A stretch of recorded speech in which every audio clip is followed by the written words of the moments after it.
You're listening to the ESO Network, your station for all things geek.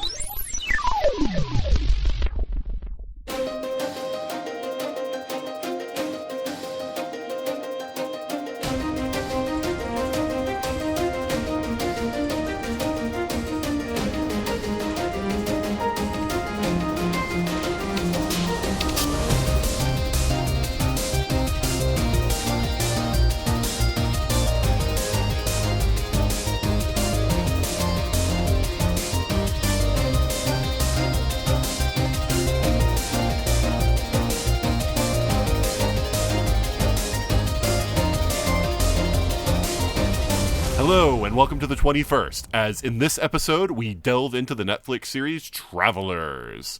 This is another one of our time-traveling episodes because we're going back to the year 2020 when we recorded this episode originally.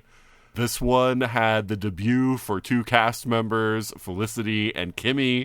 I'm sorry that it's taken so long for your debut episodes to air, and in fact, you've both done further episodes for the 42 cast that have aired ahead of this, and so for anyone who is wondering who these new people are, I think they have identified themselves fairly thoroughly in the things that they said in those other episodes, but now you're going to get the full story, and apologies for getting that screwed up, but Travelers was already canceled when we first started talking about it, and it was just never a priority for me to get this episode out. But I'm very glad that you're going to hear it now.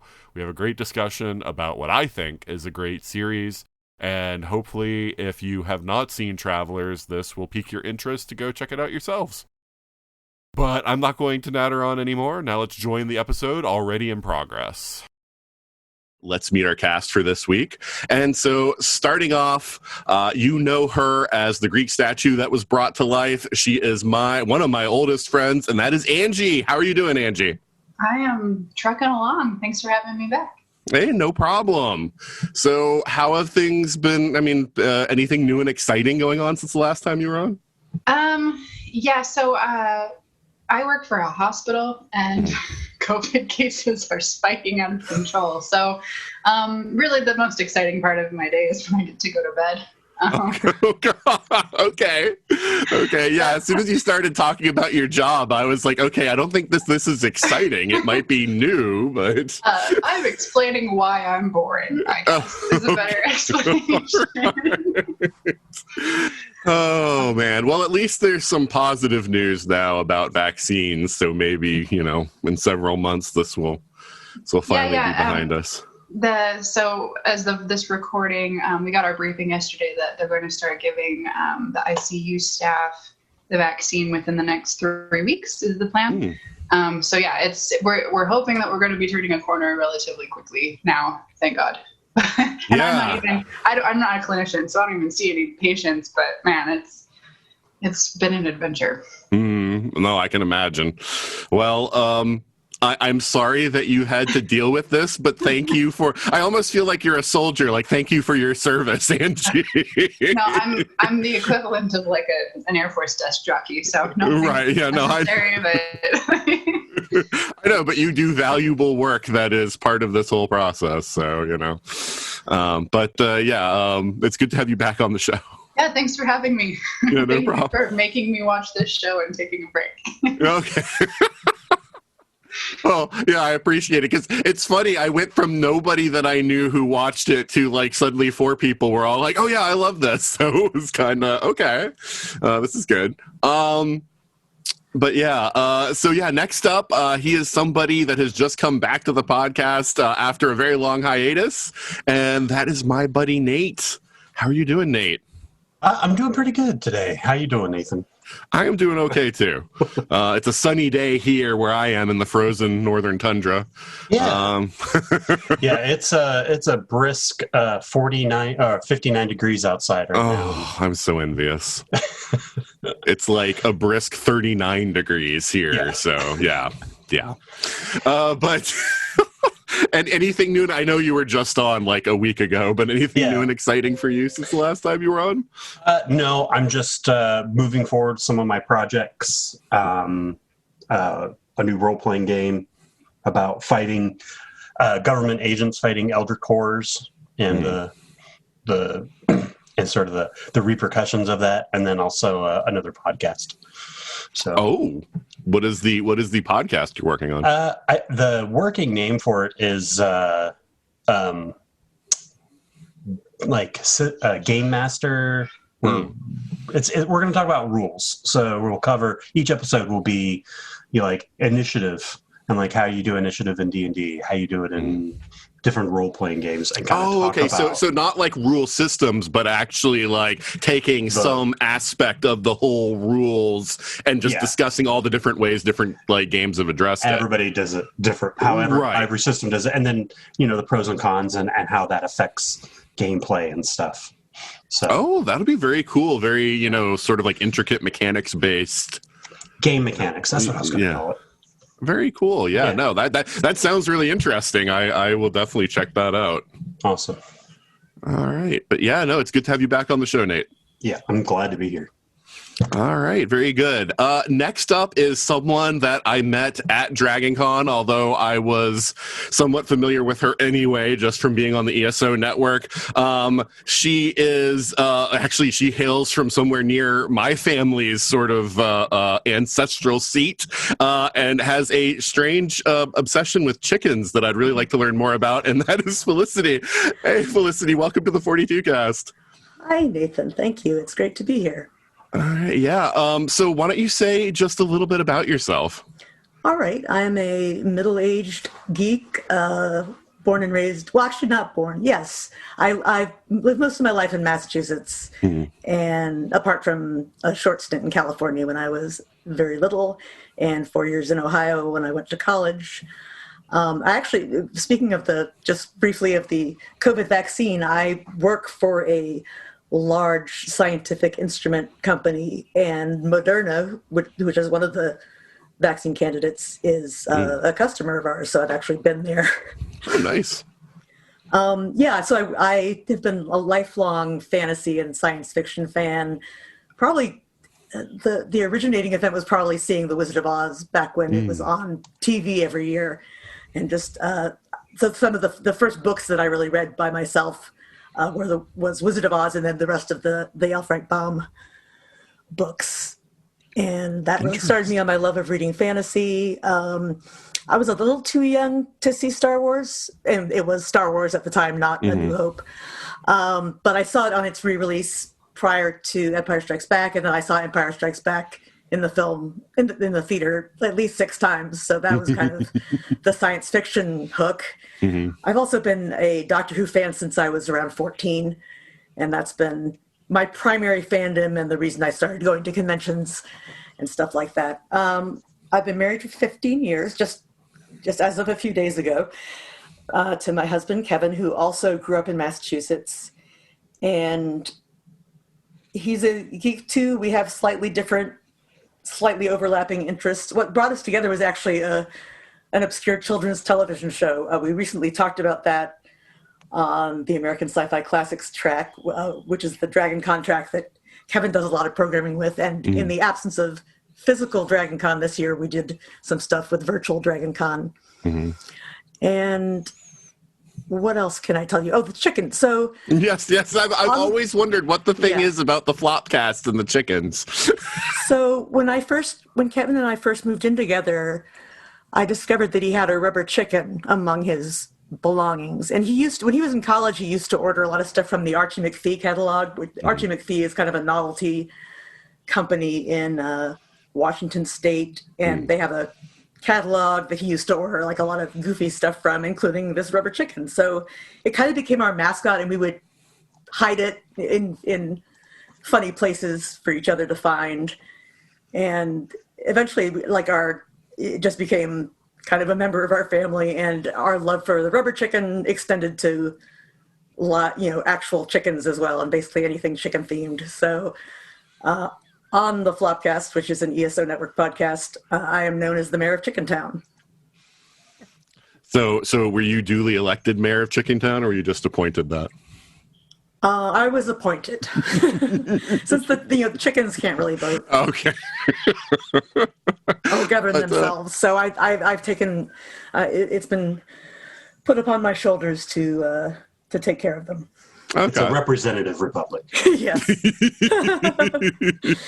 Well, yeah, no, that's actually really interesting because, yeah, I didn't know most of that. Like, I knew you liked Doctor Who, but I didn't know it was you considered it your primary fandom, and so I just learned a lot about you just from that intro. So. All right, cool. Yeah, but thanks for joining the 42 cast. And thank you for having me. No problem. And finally, we have another new person for the show. She is someone that I met through Pop Con. She is a cosplayer.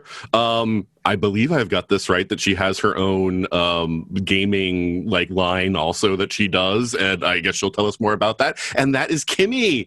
Kimmy, welcome to the 42 cast. Thank you. Happy to be here. Yes, I am a cosplayer.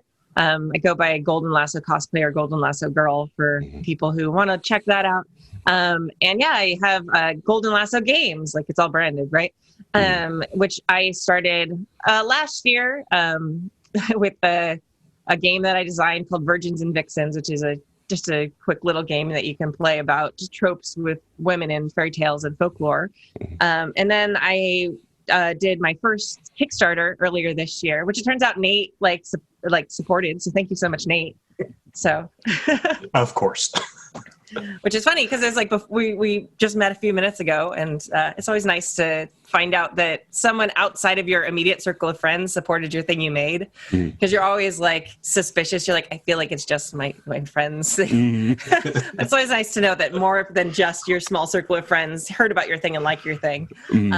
So yeah, and I've been on the Happy Jacks RPG podcast forever. And by forever, I mean 12 years now, I think. So we're a very old tabletop gaming podcast. And yeah, so we've been doing that for a really long time. So that's my main long-standing claim to fame as far as nerddom, I suppose. I don't know if I have a primary fandom. I was thinking about this when Felicity was talking a second ago. I was I don't know. But yeah, I go to cons a whole lot. I go to gaming cons. I go to comic conventions, cosplaying, not cosplaying. Comics are a huge thing of mine. Yeah, I'm a dabbler. I am the Renaissance nerd of all things. And I'm excited to be on the 42 cast. There's a lot of people on the 42 cast. When I joined the group, it's we are 42, we are Legion. Right. Yeah, no, I mean, anyone who I meet that likes to talk about geeky stuff on podcasts or whatever, I invite them on if they want to be there. Because, I mean, the way it works is people just basically say, hey, I'm interested in this when I post a topic. So, I mean, yeah we don't have a stable group, although Angie is probably one of the closest things that I have to that, because she's on a lot of the episodes, but Angie and Ryan are my two people that I have on a lot. So but yeah, no, I mean, it's good to have you on, and yeah, when we met it was through a Star Trek Deep Space Nine panel, and I think that you've been doing a Star Trek watch. Yes, recently, I have been doing one of those. I recently had a baby. And by recently, I mean 7 months ago now, but who actually keeps track of time at this point? Right, yeah. We're not in linear time anymore since March. No. So the last stages of my pregnancy and then the first stages of being a mom, a lot of it's sitting on the couch, either being large or feeding a baby so they can get large. And so, yeah, I did a Star Trek watch through, and we were specifically on a panel about Deep Space Nine, and I was the person who'd never seen it before, and I just finished my watch of it, my original watch of it. So I got to be the shiny new fan on the panel. It was fun. The new Penny that's not scarred by the fandom yet. Right, yes, exactly. Yeah, no, so that was cool, because I'm actually having a similar experience with my daughter right now. So we watched the original series Next Gen, and we're now on Deep Space Nine. So we've just finished, or we're 2 away from finishing season 5. Exciting. Yeah. So not to make anyone feel bad or anything, but out here on the West Coast, it's 72 degrees right now. So yes. We know. You guys don't have weather, right? Yeah. No, we do. We have hot weather, and we have everything's on fire weather. Right. Yes, that's right. I had a friend who lived in San Diego for a while, and I visited him a couple of times. I visited him once in the summer and once in the winter, and I was like, oh my God, it is great both times of year. This is insane. It's exactly the same. How does this work? Yeah, I would love to live in San Diego if I could afford it, but that's the problem. That would save you so much money on Comic-Con every year. Gosh. That's true, yeah. But yeah, Kimmy, it's great to have you on the 42 cast. Thank you. All right, so you're welcome. And yeah, so normally we'd have our 5-minute controversy here, but because we have a fairly large cast today and because we have some time constraints, we're not going to do a 5-minute controversy this time. And but what we will do is pause for a promo for another fine podcast. Step behind the curtain of Tinseltown with the Tales from Hollywoodland podcast. Join our hosts as they dive into the legends, the lore, and the untold stories of Hollywood's golden age and beyond. From iconic stars and scandalous secrets to the legacy of the silver screen, no story is too big and no details too small. Whether you're a diehard film buff or just love a great behind-the-scenes tale, this is the show for you. Tales from Hollywoodland. Your Hollywood adventure starts right here.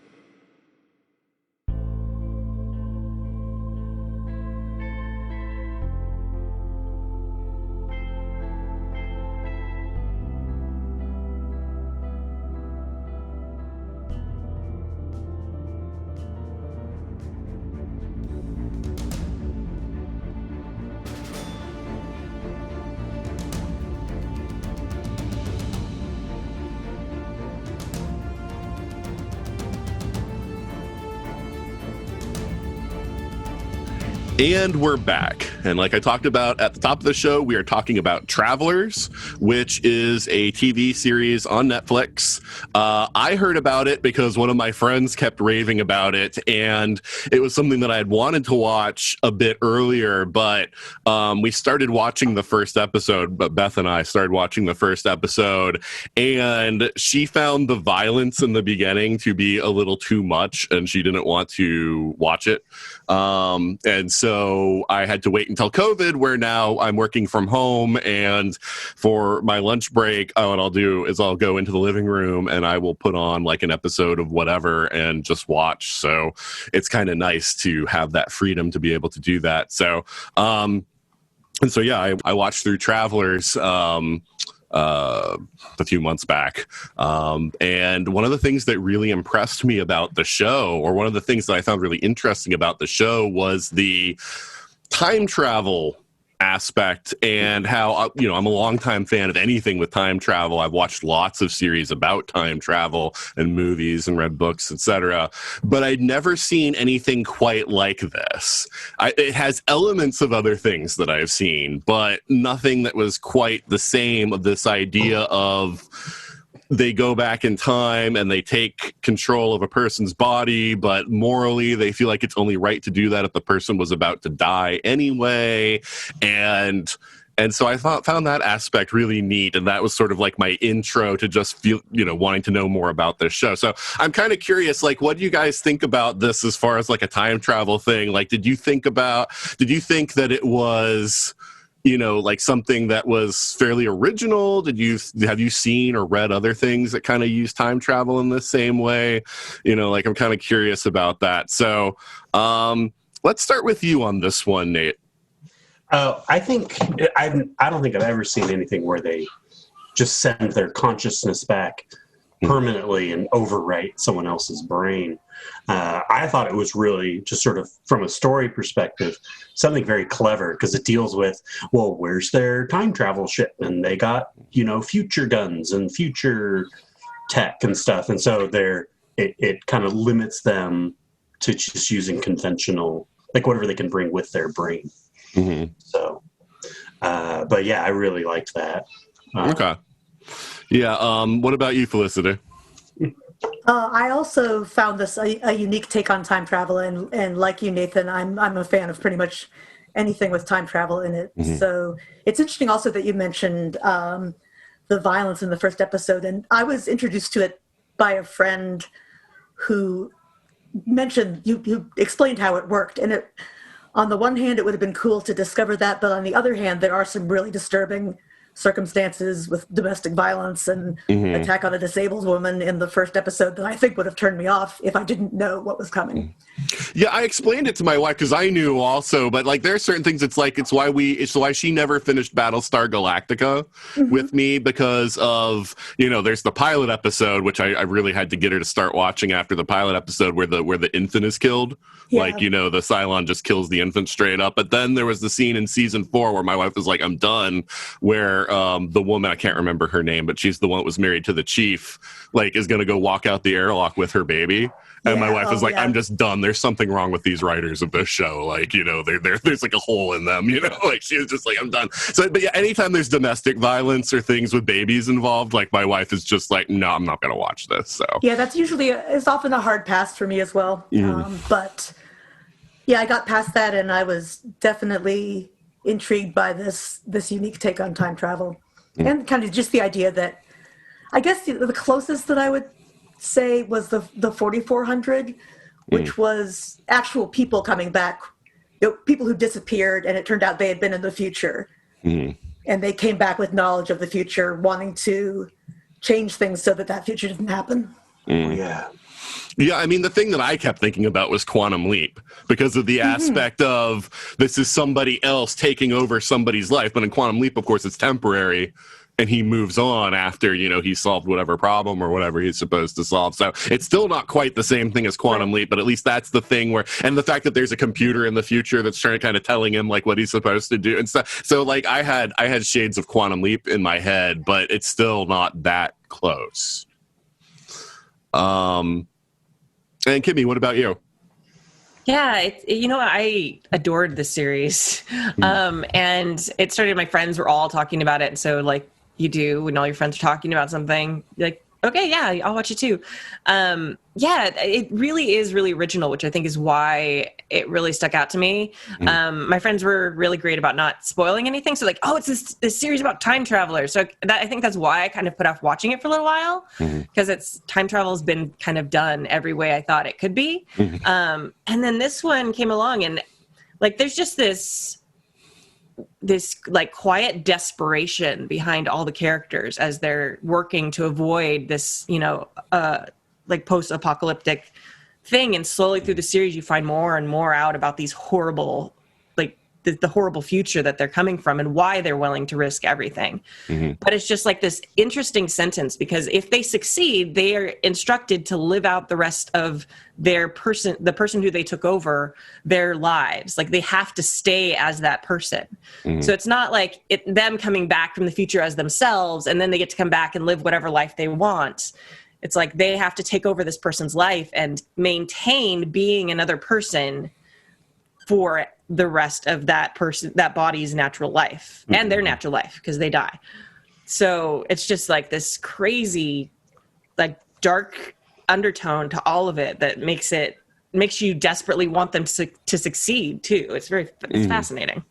Well, yeah, and even the realism of the fact that, yeah, that's what they're sent back and told to do, but a lot of people just, like, go rogue, right? You know, they're just like, hey, I'm in this much nicer time. I'm going to do whatever I feel like. Or people who go rogue the other way and are like, I'm going to, like, break the rules to get my mission done because, you know, why not? Because I know what the alternative is and, you know, that kind of thing. So it was kind of neat seeing all that, too.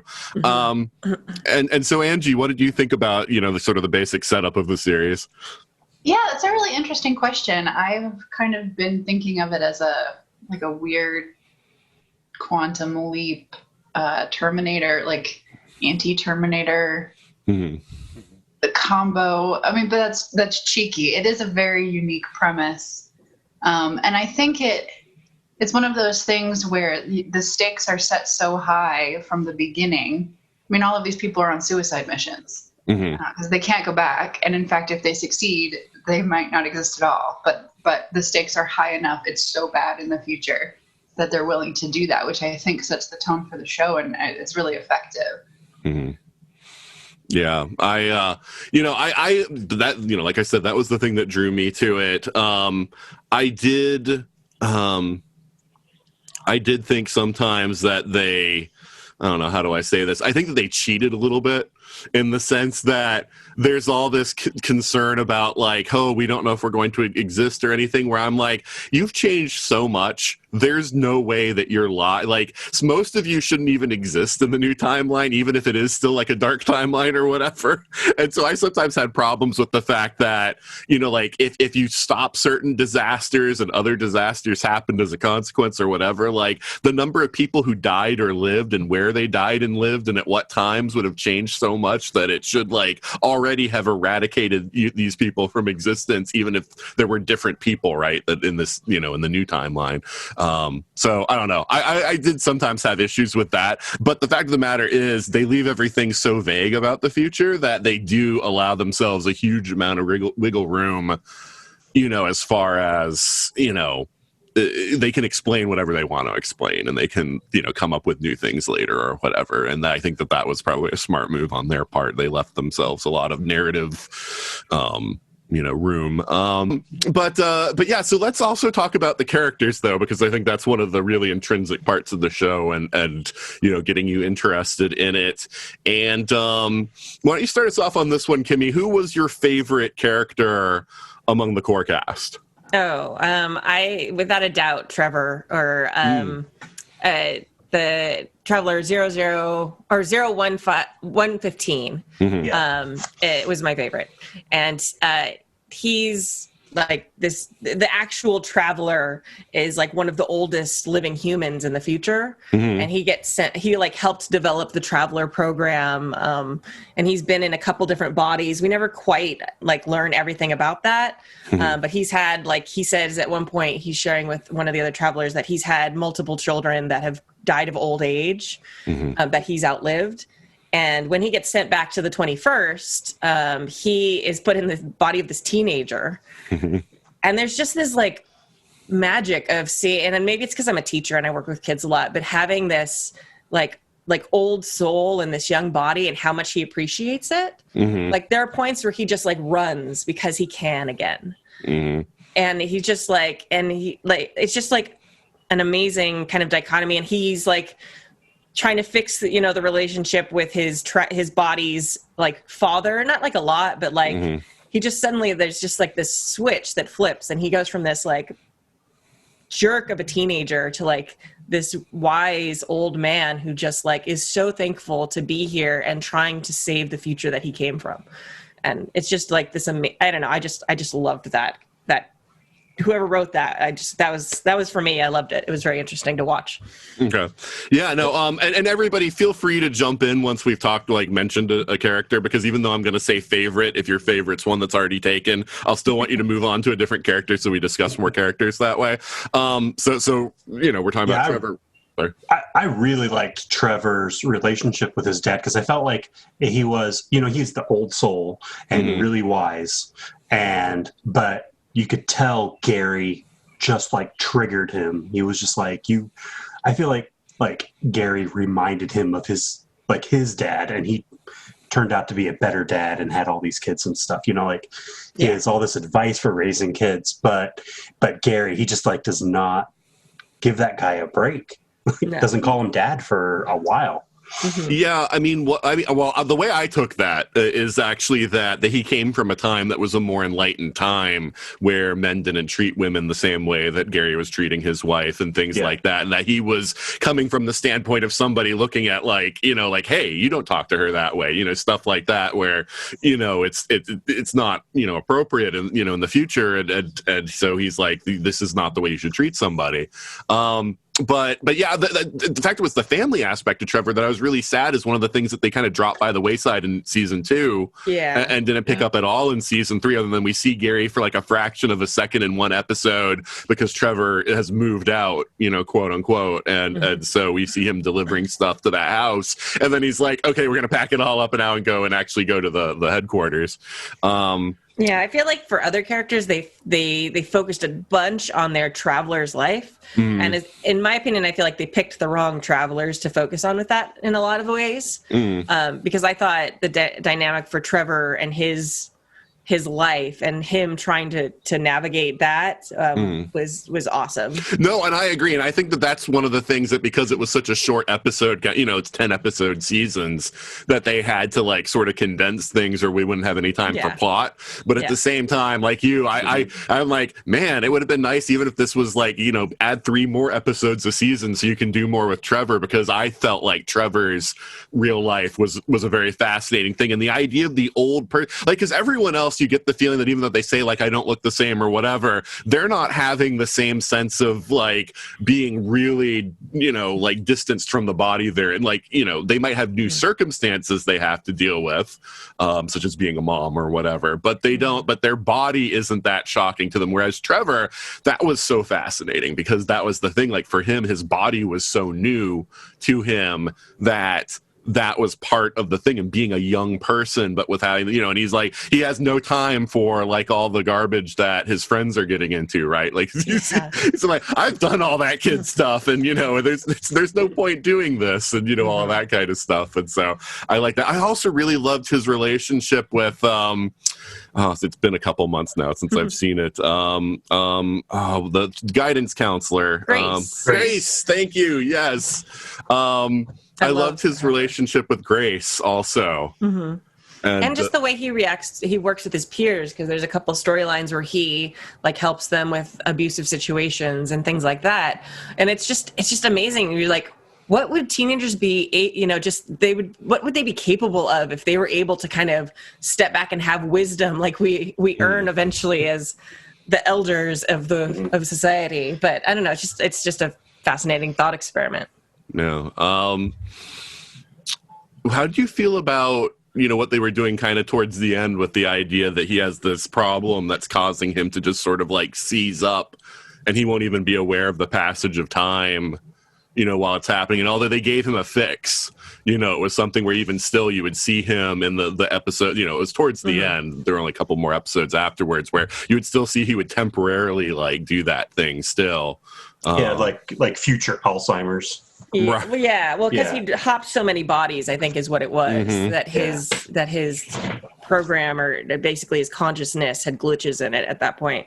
I was not a huge fan of that. But I feel like everyone else had so many big problems, and he kind of, because he was such a wise character and kept his, you know, life together and didn't make the same drama mistakes that many of the other travelers made. I felt like they felt like they had to give him his turn of having some dramatic thing. And that was kind of the only thing that made sense to them, because at that point, you know, he's smarter or wiser than to make, you know, some of the silly decisions that other people did. Right. Yeah, no, I my favorite bit on that, though, is when he invites Grace over for dinner and she has the wrong idea entirely about what's happening there. Yeah. I find I know I can see why new Grace, you know, Traveler Grace's personality might be off-putting to some. I found her to be a delight. I loved her so much. She was fantastic. And her relationship with Trevor 115 is just so good, because they were old friends in the future.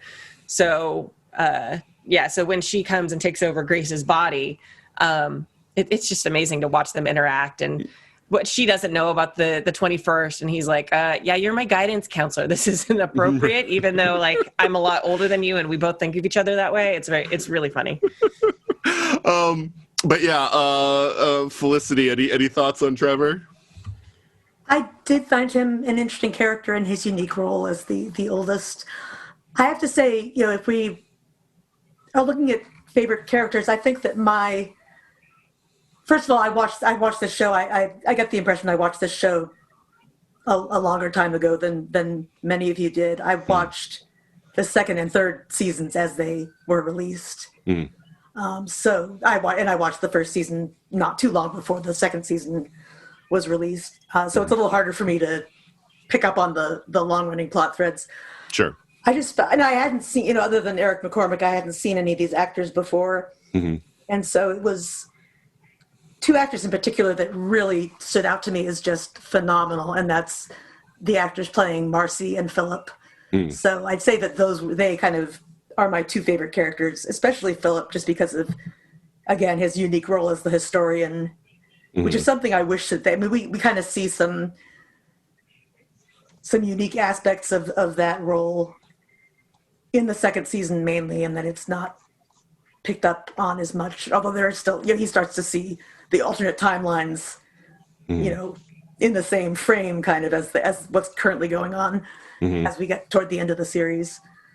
So those are the ones that really stood out. But talking about Trevor, I really did. Yeah, once Grace comes into the picture, I really like their dynamic, and just the way that we get to know more about Trevor through Grace, because she was an early traveler and one of the pioneers in creating the director.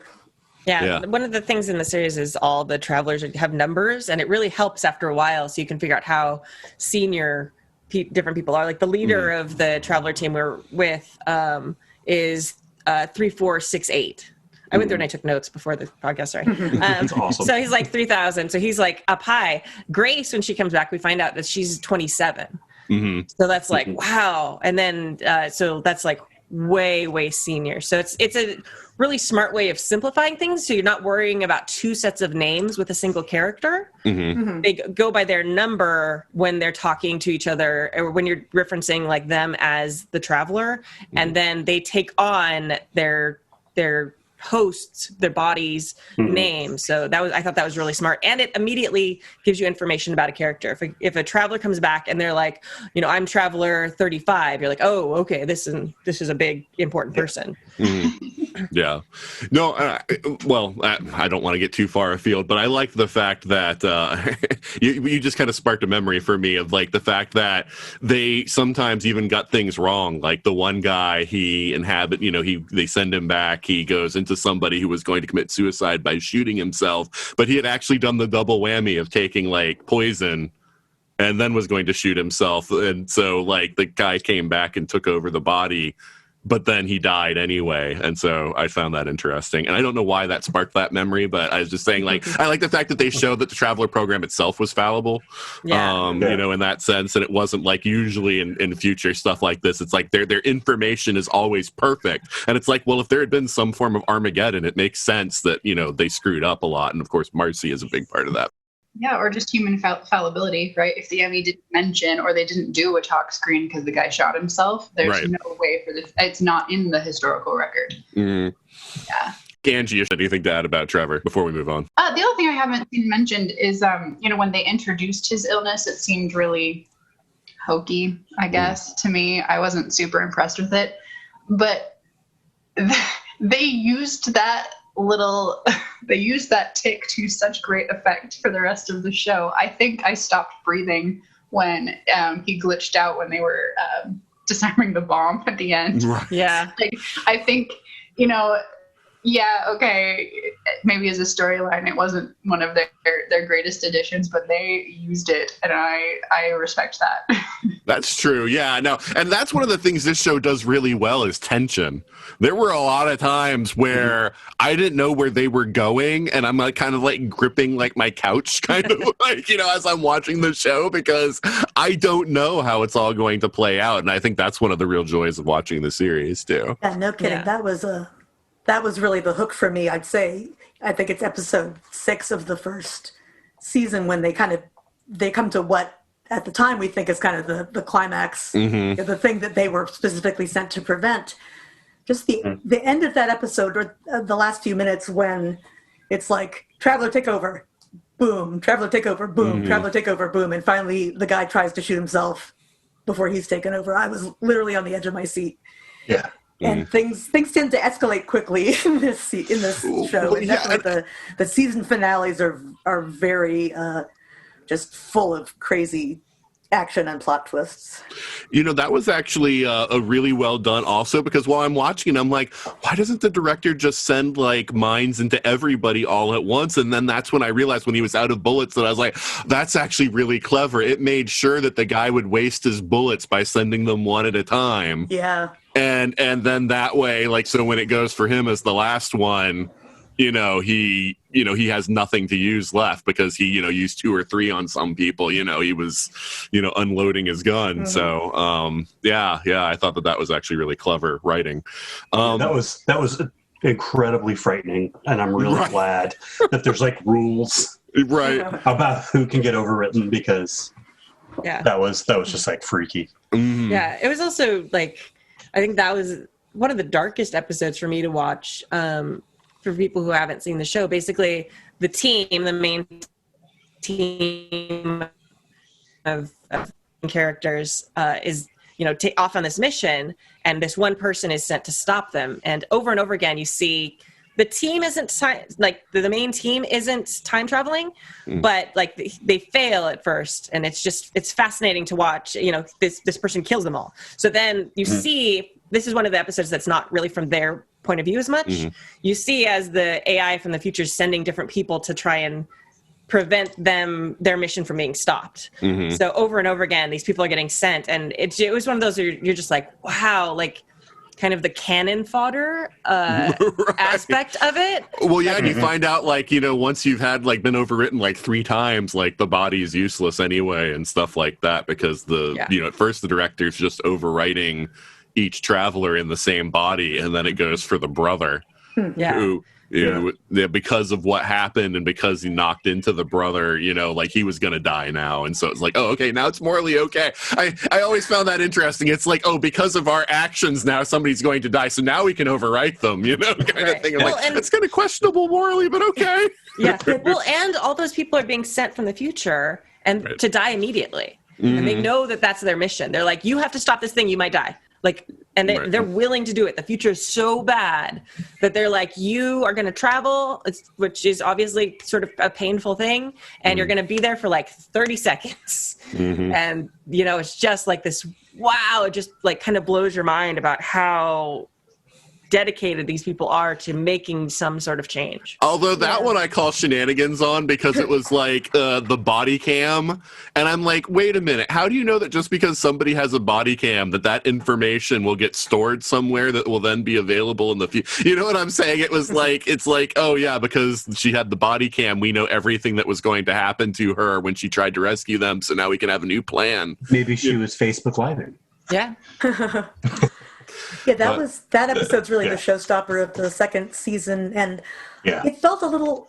I feel like all time travel shows at some point have that kind of episode, although not done in the exact same way, but one that really gets into the mechanics of, okay, we're gonna really exhaustively go through how this works and show you the rules to solve a really extreme situation. Yeah. You come on, Nathan. You can't tell me that, like, in modern days, if they find a body with a camera on it, they're not going to upload that somewhere. Well, I mean, someone's going to be like, "Oh my gosh, I have to see well, this." sometimes it's like phones and stuff where I'm like, you can't get into somebody's phone, like if they don't get the password, like, you know, it's all uploaded to the cloud, and then but they have their friend there too. I mean, that's the thing. You can. It's not a stretch to figure out that the director would have like incredible access there, because originally the brother was around who could have accessed that information. They also have that friend whose car she took. So yeah, I mean, they covered their bases. It's convenient, but yeah. Well, I think that's one of the interesting things too. Felicity, you mentioned that one of your favorite characters was Philip, and I think that is a great example of this, because like Philip, when the traveler goes into his body, it turns out Philip is an addict, and the historical record didn't say that. There was no evidence of that. So that's one of the things that he's dealing with. I believe, if I might be misremembering it. No, you're right. I think they said like his family pulled strings to like get that not mentioned. Oh yeah, get that. That was what. Although strangely, we never see Philip's actual, like, he's the only person we never see anyone in his personal life. Right. You know, there's the guy he befriends right after. You know, so much so that his closest contact is the lawyer. Right, exactly. All right, whatever. And his turtle. Yeah. So that's something that the traveler comes back into this body that's filled with, I think it was heroin. Yeah, it was heroin. Yeah, like that. This body. So it's like this very well prepared traveler who is not well prepared for that. So that's kind of one of those interesting aspects of it. Is a lot of times, like you were saying, with like, you know, the person who was committing suicide and the traveler popped in, and then there's poison there. Like they don't really they kind of accept that, but it's really interesting a lot of the situations they find themselves in because of the historical record being inaccurate. No, and I get that. I'm just saying, like, it's very convenient that when it absolutely has to be accurate, that then they have the accurate information. It's like, that's never like, oh crap, we have you know, a hole in this information in the future. But yeah, so Felicity, since you did mention Philip, you know, if you want to talk more about Philip, we can take Philip now. Yeah, I'd say just again, he really stood out to me as an actor. he gets a lot to work with. But the addiction complication, which rises up again when it turns out that drugs he needs to take to kind of maintain his sanity are also damaging to him. So yeah, when the very obvious faction agent befriended him. Yeah. I called that within a minute of her befriending him. Here, I'll get you hooked on something different. I really like the idea of the historian being a member of every team and them getting updates because they need to know what has changed so they can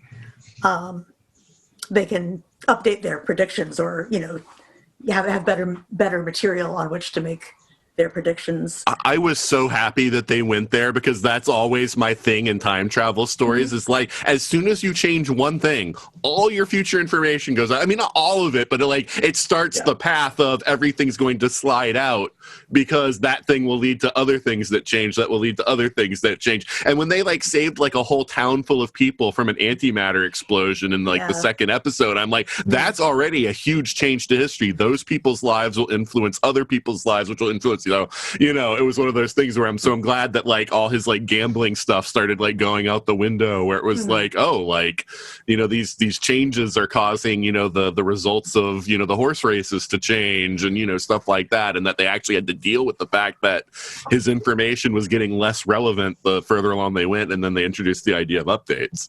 In a way, he's kind of the moral center of the team as well, because he's the one who feels bad about the candidates that they don't save.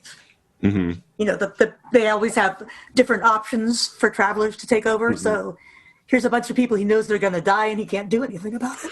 Yeah, and that's the really messed up part, is because of the fact that he has to memorize all of that information and that, just sort of the weight of that on you, because, from your time, those were all dead people. And so it's like us, when we crack open a history book and we learn about people who died in the 1800s and whatever, it's like, oh, that's sad, but it's not really that big of a deal. If you went back in time and lived in the 1800s, then it becomes something well, now you actually can do something about it. That, then sort of the moral weight of that versus the potential of you could screw up things and make them actually worse for history by interfering and saving lives that shouldn't be saved and stuff like that. And do you have the right to do that and all that? And so, I like the fact, though, that Philip was the first one to go nah, I mean, we should actually do something about some of these. Well, it also made him particularly susceptible to the factions kind of arguments and made that believable. I think when they introduced the faction, which I think was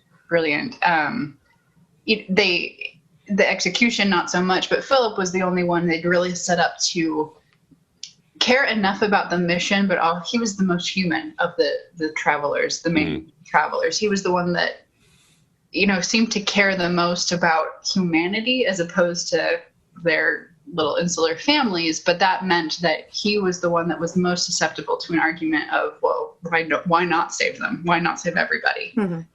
Or kill people who were going to cause problems. So I thought that was a nice touch, and it was nice to have at least one of the main cast who seemed to have a bigger picture mentality, who wasn't already so at peace with everything like Trevor was.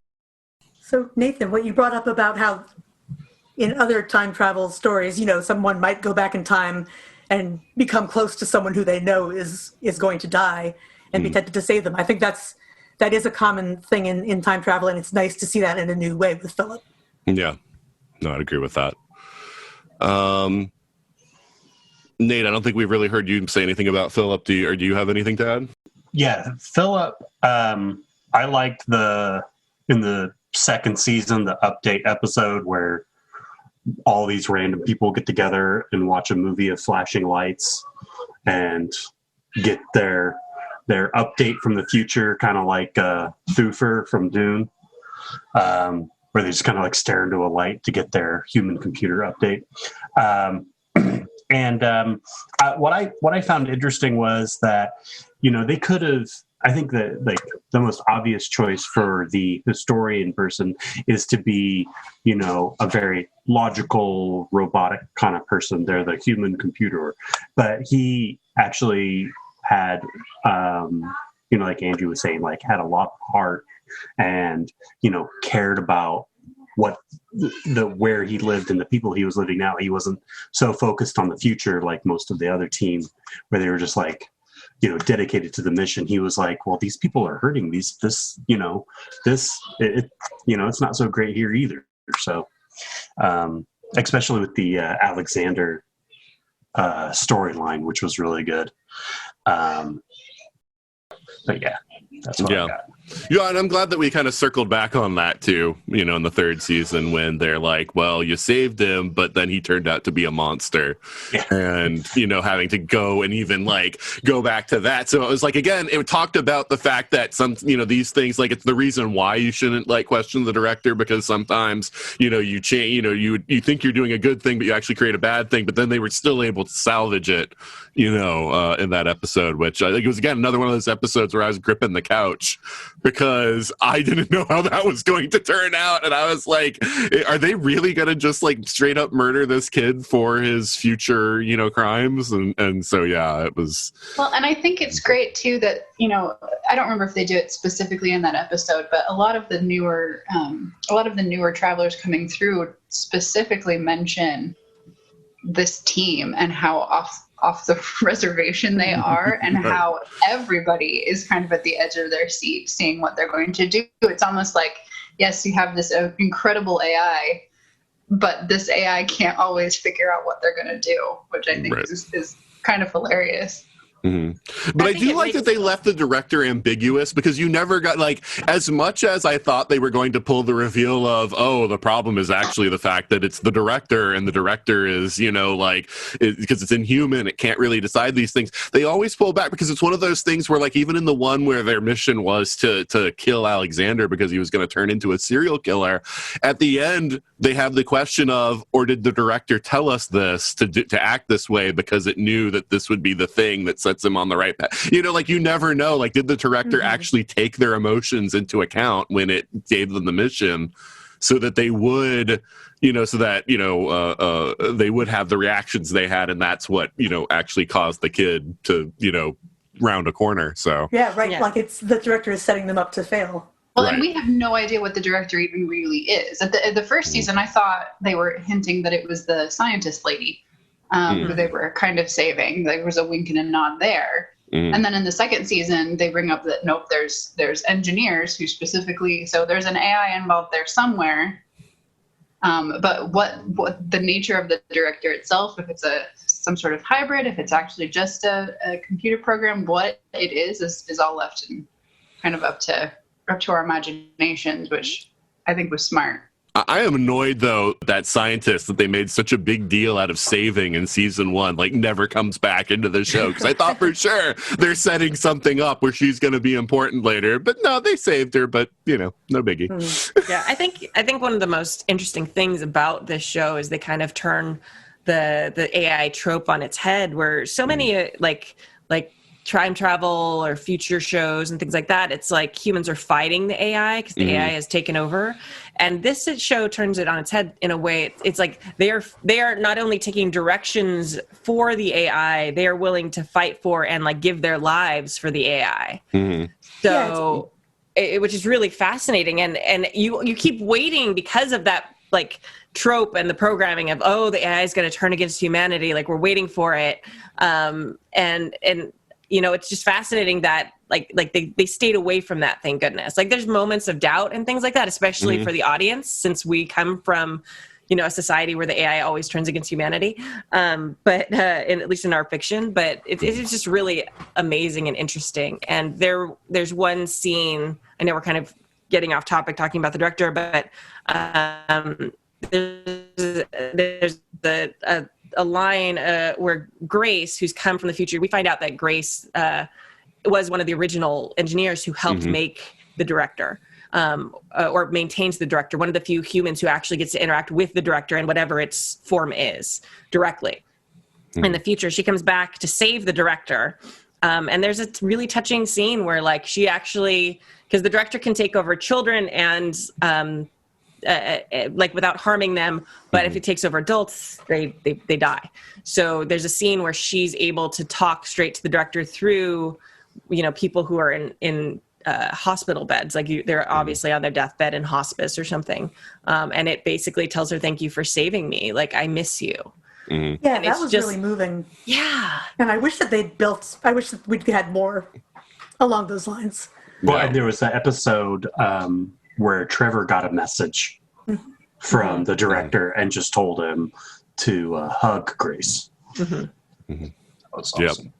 Yeah, no, that was all. Yeah, no, that was really nice. And yeah, like season 3, it seems like they were trying to set up the director being sinister, but at the end it was a red herring. You know, like the whole thing of like that other computer in modern times. So it was contacting it, and they kept doing these sort of like sinister, like, you know, shots of, you know, of the computer. And even though it's just this ridiculous rectangular computer, the way that they shot it and the music they played always made you think something evil is happening here. Like there's something bad with this thing. Either it's corrupting the director or the director itself is bad or something. And nope, that's not the way they went with that at all. Yeah. Well, I like how Kimmy brought up that we have this history. You know, we're kind of living under the shadow of the Terminator, thinking that the future AI is always going to be a bad one.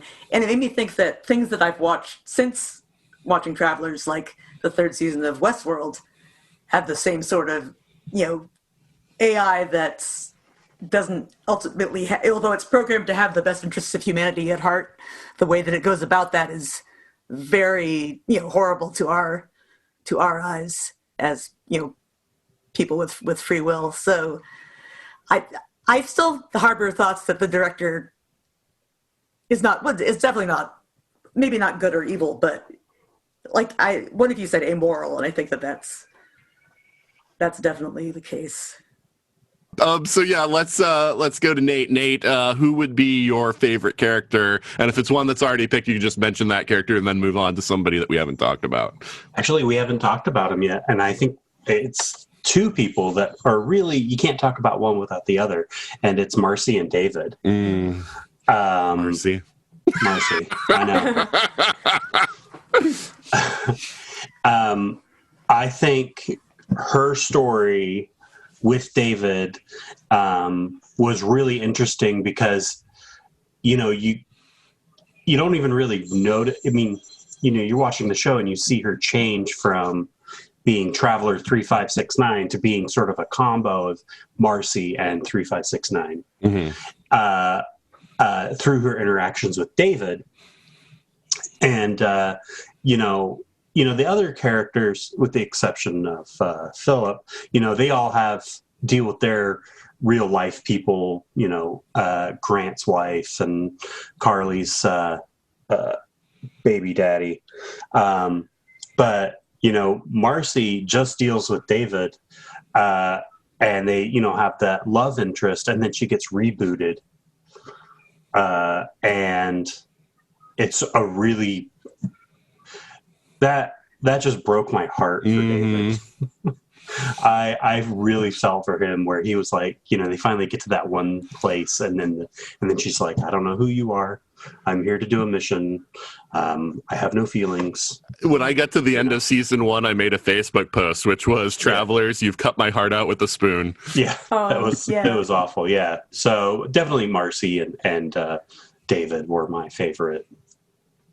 Yeah, as I said, Marcy was the other actor who really impressed me, but David did too, you know, expanding beyond the right. Yeah, he's not part of the core cast, but right. I mean, he is such a part of the Marcy storyline. Nate's right. You can't really talk about Marcy without talking about David.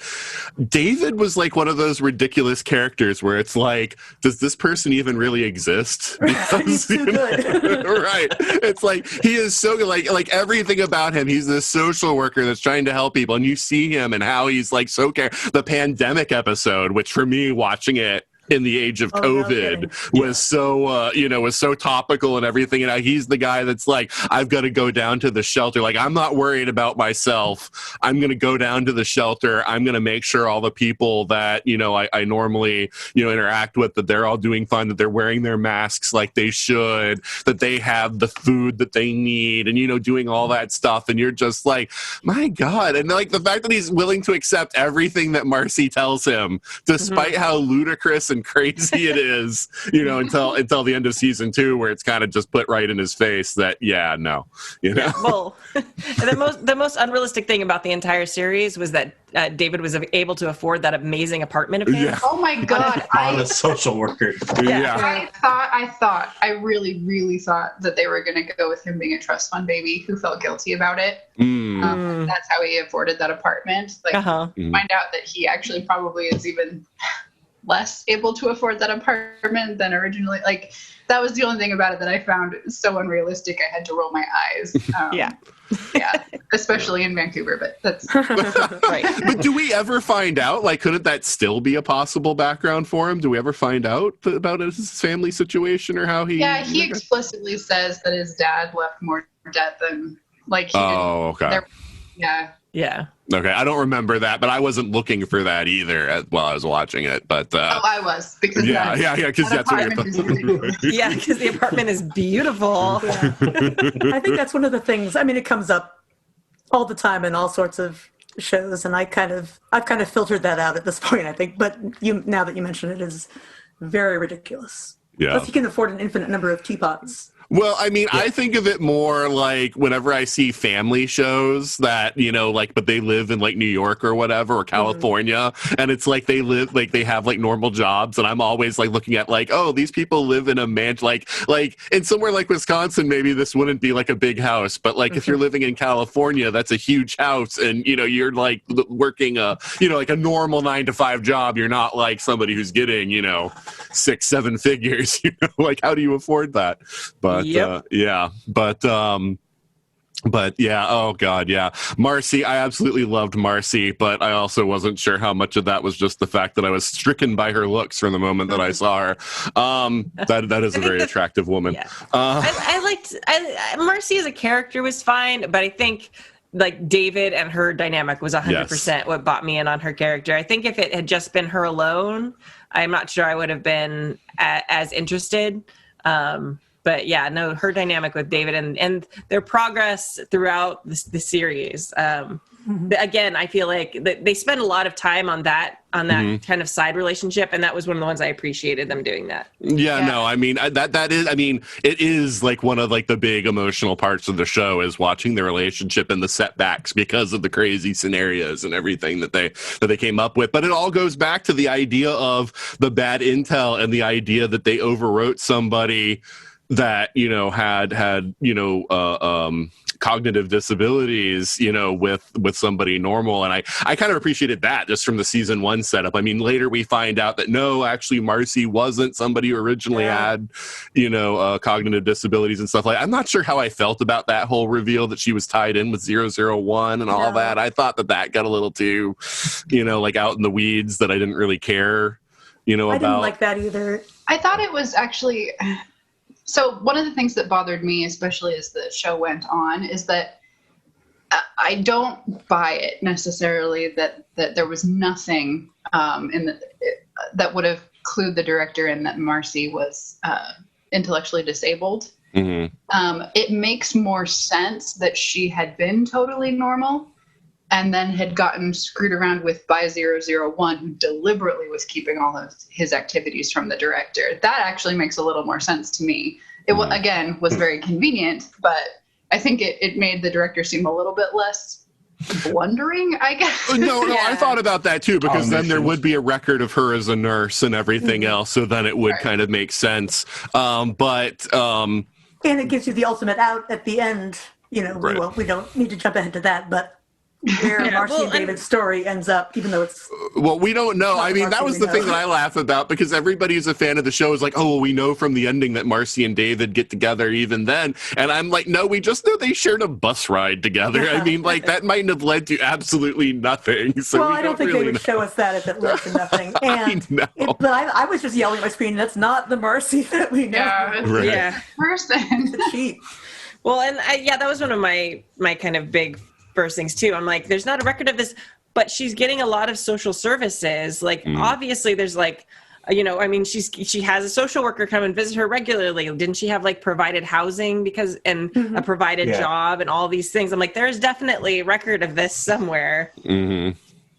Yeah, no, and I mean, it does kind of make sense in hindsight. I just didn't like it from, like, just how it seemed like they were just adding too many things into the backstory or whatever. I just felt like it was just, and really, honestly, I don't think it really added that much to the show to say that she had been connected with him. Yeah, I really like the whole Traveler #1 backstory, but that was one part that kind of rang false to me. Mm-hmm. But yeah, what I did like about Marcy, though, is I love the episode where David gets fired. Mm-hmm. And then she goes in there and it's basically like tells the boss, like, yeah, no, you're going to give him back his job. You're going to give him a raise. You're going to give him all this stuff. And I love that. But yeah, I really thought that they were going to like leave it with the rebooted Marcy and just like have David just be like sitting there pining for her, and they were going to do more stuff with David and that other girlfriend and everything. And I was so glad that was just a very brief sort of blip, you know. They kind of like moved things on because yeah, I didn't really want that. Yeah, and this may be, I don't know when they found out there wasn't going to be a 4th season or anything, but it seems like, and we haven't talked about him yet, but the same thing with Mac, where Marcy and Mac are both unique in the Traveler sphere as being like we are both situations.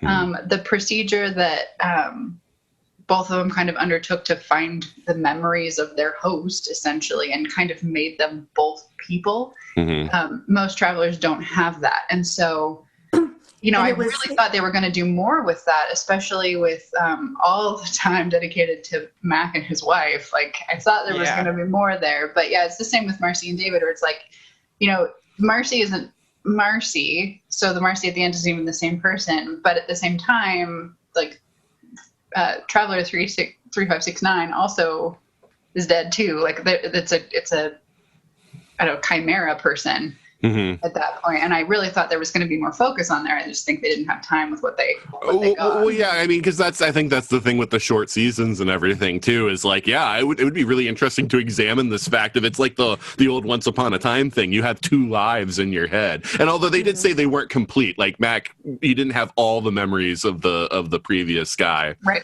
But he had some memories, and it's like, what does that do to you when you can remember this other person's life, but you also remember your own life? You remember both lives. Like, what would that do to you? And yeah, we never really get a whole examination. I do like. Yeah, I mean, I'm curious if I don't know if we've finished talking about favorite characters, but I'm curious if anyone actually liked Mac, because I think they make him pretty unlikable. Well, yeah. So Angie, who was your favorite character? Because we haven't asked that. Oh, David. Okay. Yes, the unicorn that is David. Yes, the best human that ever existed. But you know what? And I will die on this hill. I've never seen that actor in anything else. But I think he was phenomenal. I suspect that David was almost purposely made to be so Paladin-esque, I guess. I mean, but the actor sold it. I expected him to turn Ward at some point and go evil. Like, I just expected there to be something else because he was such a compelling actor, but David just was what he was, and it was great and kind of refreshing. I was very worried he was going to be taken over by a member of the faction, and that was going to become like a thing, and I am so glad we did not go there. Yeah, he's sort of like the palate cleanser for all the awful around him. Mm-hmm. Like, you just are like, oh, it's a David scene. Oh, okay, this is like my little sip of fresh water, and then I can like dig back in. Like, yeah, it's very interesting. Yeah, and I feel like the scenes between Mac and his host's wife were almost the opposite. It's like every time I saw this, I'm like, oh, great, we have more tension and more. Yeah, more gaslighting. Yeah, I mean, that became really difficult to watch. And I mean, even like the stuff like, okay, so now she's pregnant, and all the stuff around the pregnancy, and then like, I didn't understand why, because they originally went to the point of, okay, she's going to divorce him, And I thought, okay, so this is just how they're going to... Let her leave you. Right, yeah, exactly. So I thought, okay, this is how we're going to Let her play be this happy, out. please. Because even if you look at it, all right, so this is another issue I have with the Travelers program, because they're like, okay, we only want to change very specific things that we've calculated have a high probability of causing the future. We don't want to create lives, we don't want to destroy lives, etc.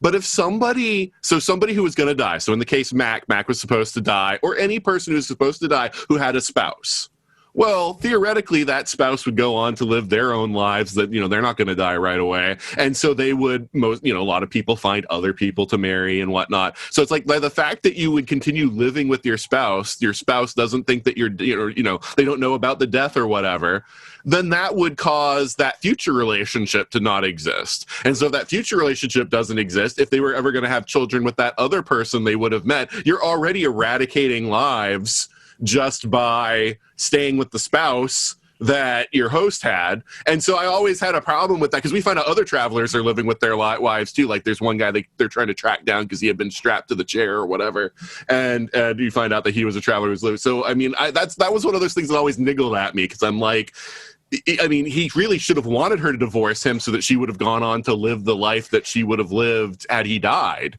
but he didn't. Yeah, well, he does do a solid in the end, and that was actually one of I'm not that satisfied. I love that. Ugh.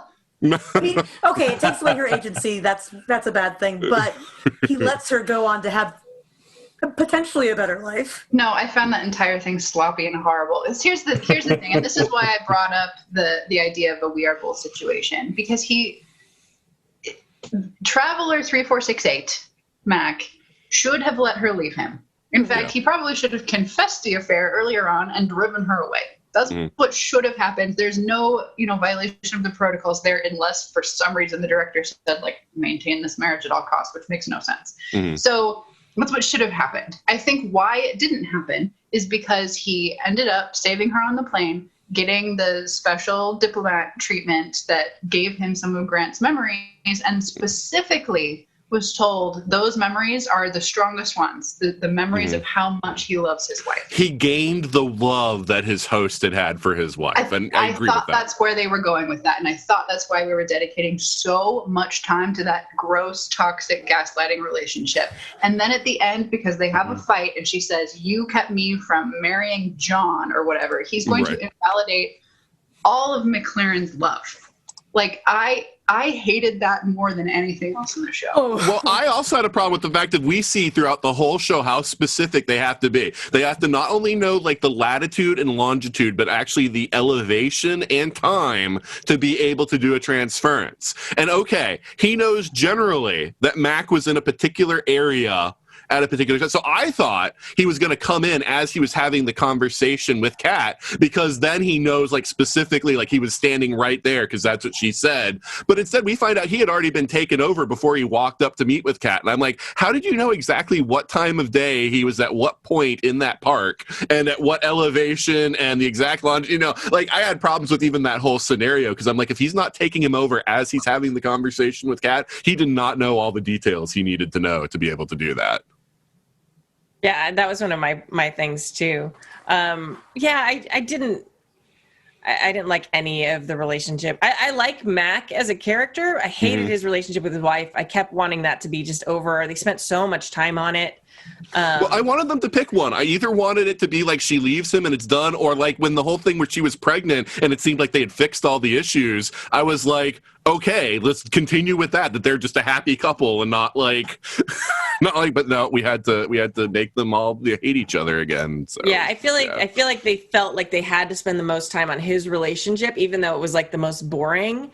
And also super toxic and all that stuff, but also just okay, wow, a marriage with problems. There aren't any shows like this, and it's over and over again. It doesn't bother me so much with them having travelers maintain those relationships, because I figure the AI does the historical calculations to be this person didn't have any children after this or whatever. I hand waved it that way. Maybe I was too much faith in the director or whatever. But yeah, their whole thing, I didn't like any, whenever the episode cut to scenes with them, I was just always oh. And again, like the amazing house that they have, both of them. Yes. On a FBI agent salary. Yes. Yeah, that house was very impressive. like His wife's couture, couture wardrobe that salivated over every time she was on. Well, she does what? She does like interior design or something, right? Yeah, restores furniture. That's what she does. So maybe she's just making so much.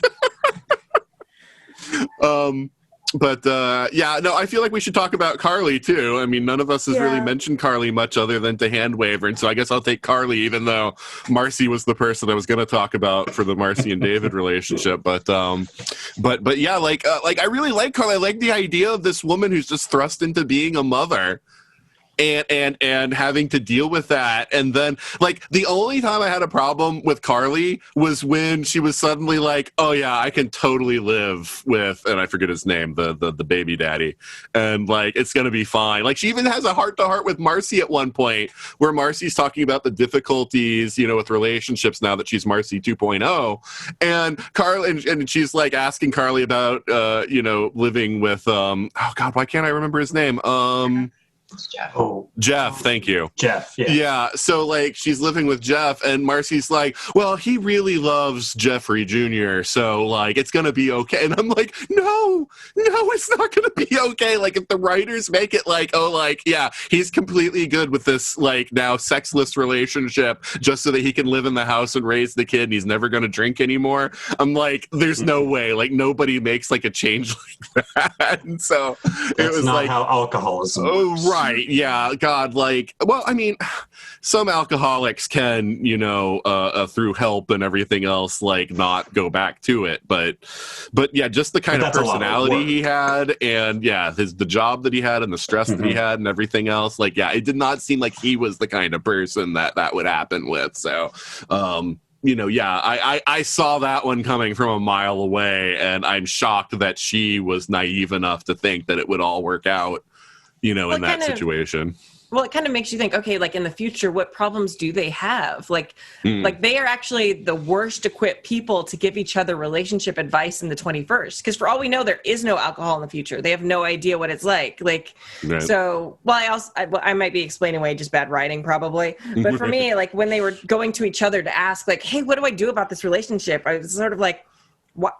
No, find somebody else that like knows about like 21st century life. Because these people are just as in the dark as you are about some of the stuff. Mm-hmm. Well, and I find it interesting that Carly is the only one where we actually see what Traveler 3465 looked like through McLaren.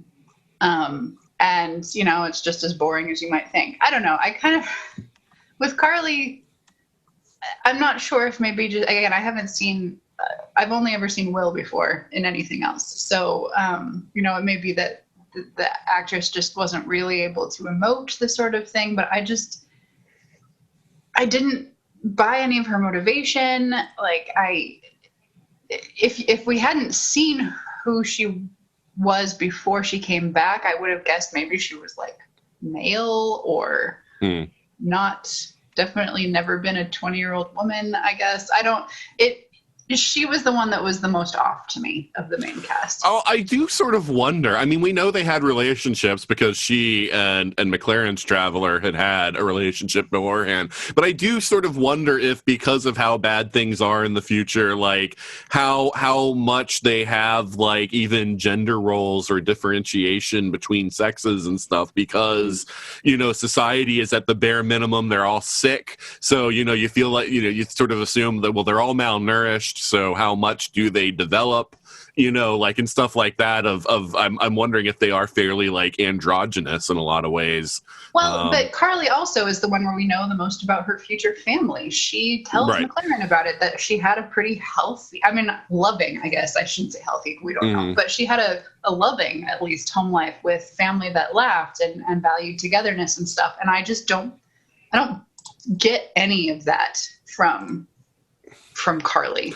Yeah, I don't know. I did like the idea though that like I liked a lot of the elements of Carly. I liked the fact that she had to get rid of the abusive boyfriend that, a lot of times when you're watching shows and you see the abusive boyfriend, and you're always like, God, get out of the house. God, take some self-defense, do something. And it was great to just see her completely just take him down every time he tried to do anything to her. And so that was kind of cathartic just to watch that. But I also like the idea that, she's gone into the body of this mother who's going to have these hormones and everything, and how she bonds with Jeffrey Jr. And I really hated it. Made sense from a plot standpoint because you don't want the baby weighing her down constantly, and it did get kind of hokey with them when they have Marcy starts working at a hospital, but yet she can ditch the job and go on missions whenever, and Carly can have a baby and she can ditch the job and go on missions. So it kind of made sense to sort of get rid of the baby from a narrative standpoint, but it did sadden me because that was another one of those touchstones to actual humanity that I liked seeing in the show, with the Trevor stuff, that I actually found kind of fascinating of how do you navigate this while also trying to take care of a baby. I kind of like that aspect of the character. Yeah, I liked Carly being a mismatch for what you'd expect. I think maybe the same thing with Trevor, like having the old person in the young person's body, having this badass warrior who'd trained basically to be this killer and to kill for this future, to save that family that she loved in the future, in this very kind of soft maternal stay-at-home mom role was kind of fascinating. And I don't know why it didn't bother me that she was that way. Maybe because I'm a total tomboy, and the gender roles in my household are pretty flipped around. I'm the one who fixes everything and mows the lawn and all that stuff. But to me, that didn't strike me as an issue. I didn't necessarily love the actress. I think I agree with you on that, Angie. And I think a lot of times when we see women who aren't, emotive and emotional, a lot of times that makes makes them less likable to the audience. And I'm not sure necessarily if that kind of colored the whole, her, I think she was doing a good job at what they wanted her to do, but I think that was the problem, is they wanted her to do this thing that is generally not likable to audiences. I don't think it was that so much as that I didn't buy it. I didn't, and that's on the acting, frankly. But, when she ditches out at the end to go be with the baby, I was like, since when? I didn't buy that bond being there. No, okay. That makes sense. I would be interested. I haven't rewatched it since I became a mom, so I'd be interested if watching it now, if it was a very different experience for me with her. Well, it seems like Jeff Jr. became her whole world for the first 2 seasons, but you're right. For most of season 3, it's she name checks the fact that she feels the loss of not having him, but she doesn't seem all that concerned until the world's going to end, and then she's suddenly I need to be with him in the final moments, and that's kind of And they have that episode where she goes to give him a present, and I think that was what was off for me, was I just I didn't feel it. I'm watching the scene, and it just seemed, I don't know. I get what they were going for. I think the execution didn't really. What I did like with her in the 3rd season, though, is that they actually had her experience domestic violence. She comes in expecting it, and it was the host that had experienced the actual attack, and then she takes over.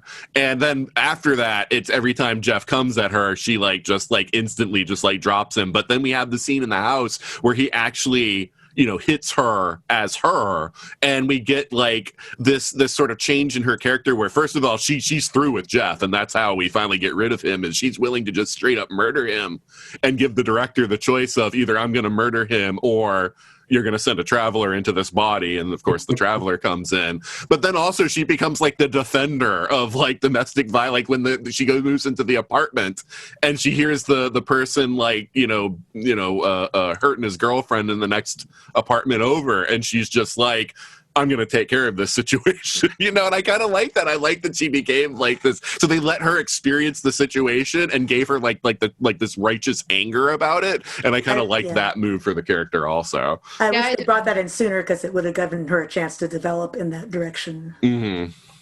But yeah, she's the weakest link for me. Yeah, I think that was a time thing too, because they gave her this baby and they kind of hand waved oh, mamas love babies. Mm-hmm. And so we're just supposed to take that at kind of face value, and they didn't spend a lot of time. And she has like she doesn't have as much of a character arc as any of the other characters. She's kind of just overlooked a lot, except when they need people shot.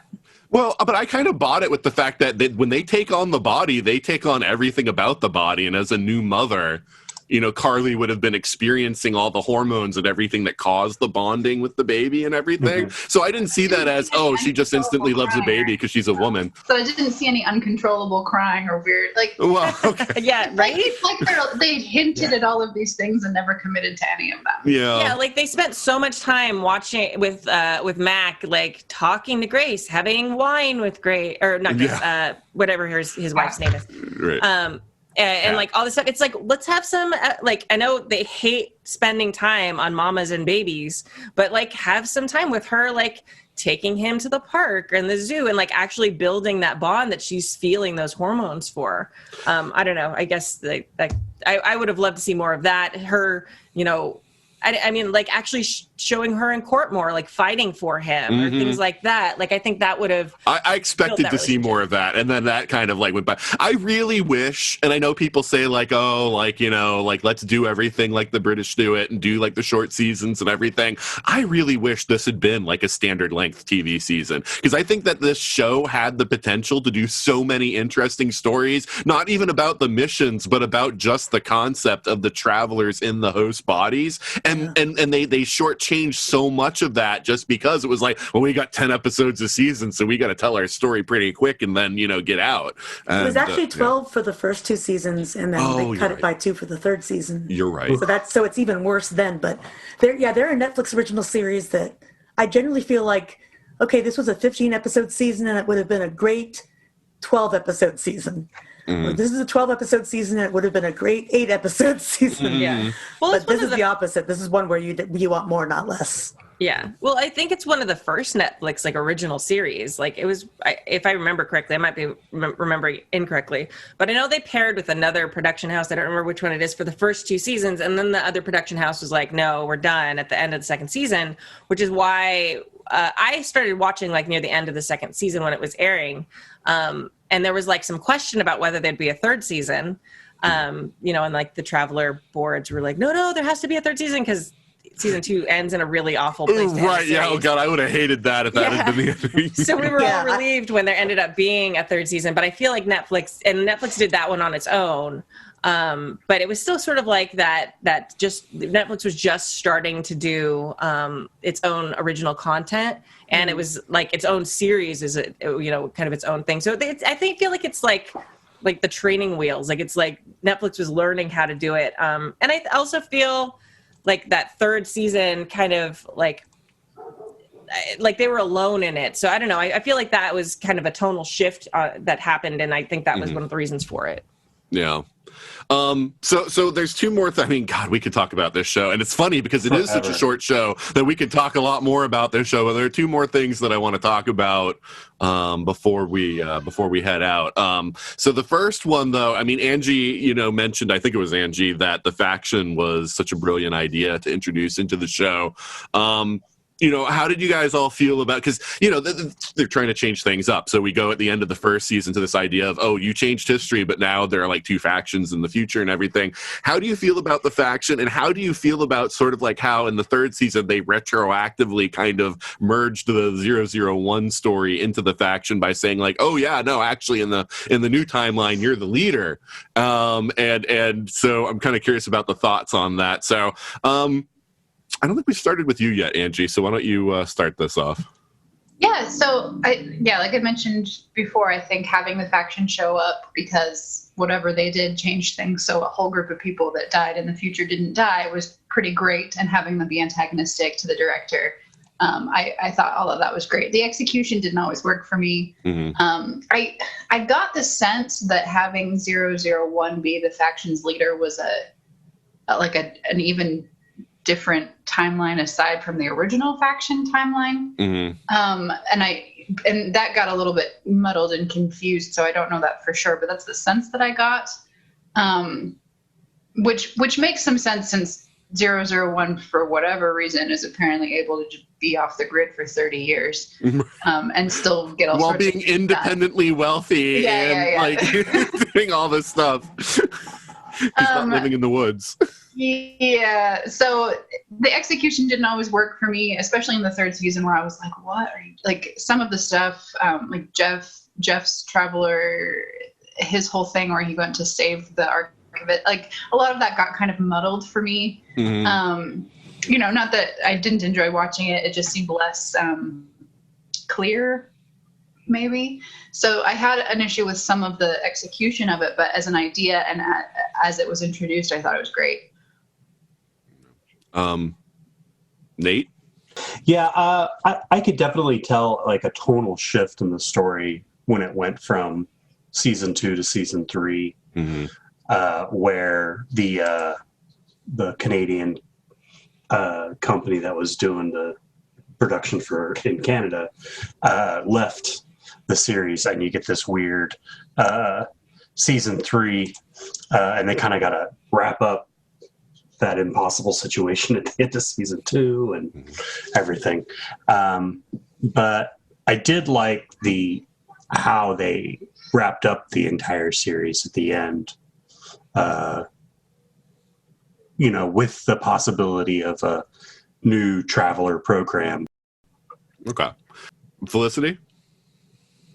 Yeah, I do like the idea of the faction. I do think they need an antagonist working in the future, but I feel like 001 and the faction kind of should have remained separate, or if we'd been given more seasons, then it would have been okay to merge them, but really kind of explore what had changed in between, you know, what changed with the involvement of 001. I do like the way that I like the origin story of 001 a lot, and I like the way that Mac ultimately resolves it. I think that I'm not happy about what happened prior to the reset, you know, with everyone dying, obviously, with protocol, whatever, with Omega, with the director just terminating this. I can tell you're a longtime Doctor Who fan, right? Because you just did the British pronunciation of Omega. I know it's something I did without thinking, because when I read about I started with the fourth Doctor, so I read about the third Doctor before seeing him, and I did pronounce it Omega until I saw the episode, so I've gone full circle. I didn't like the idea of, okay, the director's just going to give up on this, and the implication that he'd done it maybe millions of times before. Well, that's the thing, because it's an iterative process. So It's like, the director is constantly adjusting time, and that's why I would have liked to have known, like what I think Angie was making the point before about knowing exactly how the director works. They say that I think that he's some kind of quantum computer or something, so I guess the implication is that it can sort of like juggle through like multiple sets of events happening, and so like it's constantly adjusting and readjusting. So it's like, even though you can't send somebody farther back than the person who was the last one sent, because the director would experience the new history at the beginning of its creation, it's somehow able to know, like, these are all the different iterations that have already happened, so now I'm going to start another iteration and send these new people back with new orders or something. So that's how I kind of tried to explain it in my head. I'm actually thinking of another Netflix time travel series, which I watched entirely this year, which I love. Don't know if any of you watched it, but it's called Dark, and it's a German show. I've heard of this, and it's on my list now, but I have not seen it and know almost... Because everybody tells me, like, I don't want to tell you anything about it because I don't want to spoil. It's a German time travel show, and you should watch it. It's one of my favorite things that I've seen in the last 5 years, I would say. But there's also the complication of, like, each season, like, the timeline changes because of what happens, what the characters do to try to make changes or improve the situation. So it's one where you're never quite sure, like, what the current reality is. And I think they ultimately resolve it better in the other show. It just, it's. I wish this third season had maybe had the same, co-production for a little more continuity. I think both the first and second season finales get kind of Deus Ex Machina'd too quickly in the beginning of the next season, and I would have liked to see more, less of a tonal shift and a full 12 episode season, if not more, to wrap it up. Again, I don't know how soon they knew it was not going to be renewed, but at least they got I think that they did a decent ending, at least for this, phase of the show. If they could pick it up, reboot it somewhere down the line with Traveler Program 2. Yeah, I see. This was the thing that upset, or not upset me, but I feel like the writers weren't thinking about this hard enough, because to me, because I had the idea of merging 001 into the faction storyline, but the way I would have done it was completely different. Was instead of saying like, oh, the timeline shifted and now you're our leader, which creates all sorts of questions of why would the director of that new timeline send you back if you're the leader of the faction? But anyway, beyond that, okay. Why not make it that 001, he knew that meteor strike was going to happen. He waited for the director to send some travelers back to fix that, and as soon as he saw that was fixed, he started putting all his money and fortune into funding like a separate group that would then survive into the future. That would be the I thought we were going to find out not that he was the leader of the faction in the future, but that he was the origin of the faction, so that he would have like ready-made soldiers coming back from the future to help him out in his fight against the director. That would have been cool. Right. To me, that's the obvious way of using him. And it was like, no, that's not the way they went. Instead, it was, you are our leader in the future, and that was always the way it was in this time. Okay. Well, I got the impression that once he started body hopping, that's what allowed him to live to, the director taking over everything and to lead the faction. Yeah. That's why I think it's a third timeline. Okay. But yeah, they don't verify that anywhere. Yeah, I agree. That was my take on it too, Andy, is that this is yet another timeline that's happened, and adjustments have been made. I mean, the series really you have to there's basically the two time travel assumptions is the cyclical, where you affect things in the future and affects things in the past. That's it changes constantly, or just linear. Hey, this timeline is what it is. Things that have already happened can't be changed, even though the future is constantly changing, and they can send people back to now. I don't know. So it gets you in your head with that, however you think time travel would affect things. Mm-hmm. That's true. Yeah, Kimmy. So, any other thoughts about the faction and how they merged in 001? I didn't love that. I thought the faction, and I think someone already mentioned it, felt like something that they planned and started before they realized they'd only have 3 seasons. Mm-hmm. So it kind of was this kind of, this thing, we're going to have a slow build. Oh, no, we've got to settle this kind of quickly. And okay, let's merge these things so they both have endings. Well, we never had a resolution to them taking over clubs and instantly taking over hundreds of hundreds people, or the thing where they were going to really rich people and doing those those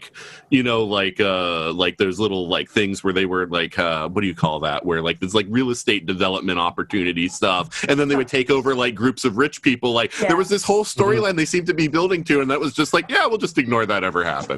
Yeah, it just felt like they ran out of time and had to cut stuff. Mm-hmm. And you can kind of see it as you watch. There is that scene where they have it stored in a warehouse, and kids ended up having that club there, a rave or something in the warehouse, and a bunch of social media, people are taking pictures and stuff. So it helps the travelers track down the big computer thing they're building to house. I don't know. It's just it's very complicated. I'm not going to explain it. But so it's kind of interesting. But you can kind of see when they get that big computer thing that the faction has built into a well lit area. It's when those people I have friends and my husband's in the industry and stuff, and you start looking at things and you're like, oh, they didn't have a lot of money for this scene.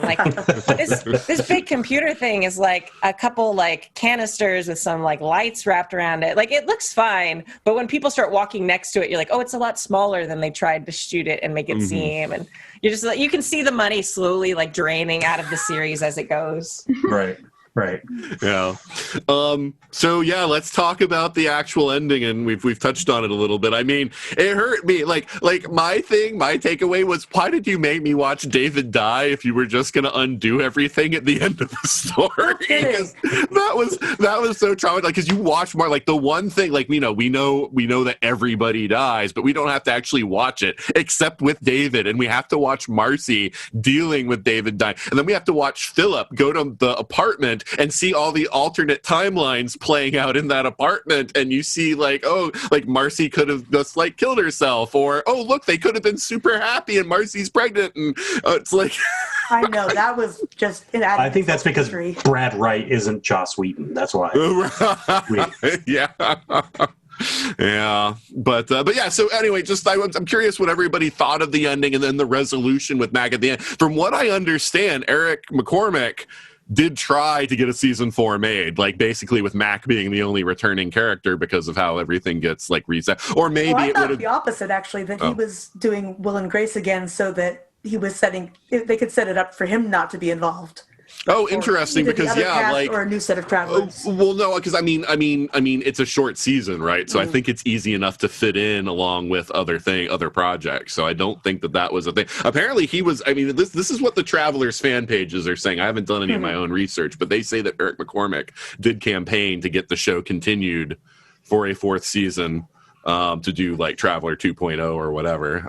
But yeah, obviously that fell through. So I'm just kind of curious what everybody thought about the ending. So let's start with you this time, Felicity. So yeah, I don't like the way this timeline was abandoned, however they justify it. So it's weird because I like the final wrap up with McCormack with Mac, terminating the program before it starts. So even though it's a complete erasure of the entire series, which would not be the first series that I've seen do this, I just think it was a neat way to resolve it. But yeah, overall, I was left less than happy with just how bleak this 3rd season was, and yeah, the David torture porn, right? Especially. And it felt like, it's like a bone thrown to see, the original Marcy and David meet cute, but like I said, I was screaming at I was yelling at the screen. That's not the Marcy we know. Right. It was very bittersweet, I would say. Yeah, it's interesting because we never see they don't show us hey, here's Philip in this new timeline, here's Trevor. It's like we just see oh yeah, here's Marcy, because they want to assure viewers that it's okay. Marcy and David still find each other, but like you say, it's not. We know the same what happens to Marcy, and we presume what happens to Kat is that she marries the other guy. Right, and that she has a happy life. Because that's the other thing. Just because Mac put her on the path to marry the other guy, that doesn't mean... Because this was the guy that forgot her birthday, remember? So it's like, this guy might have been a total loser, and she might have been really unhappy with him, too, so...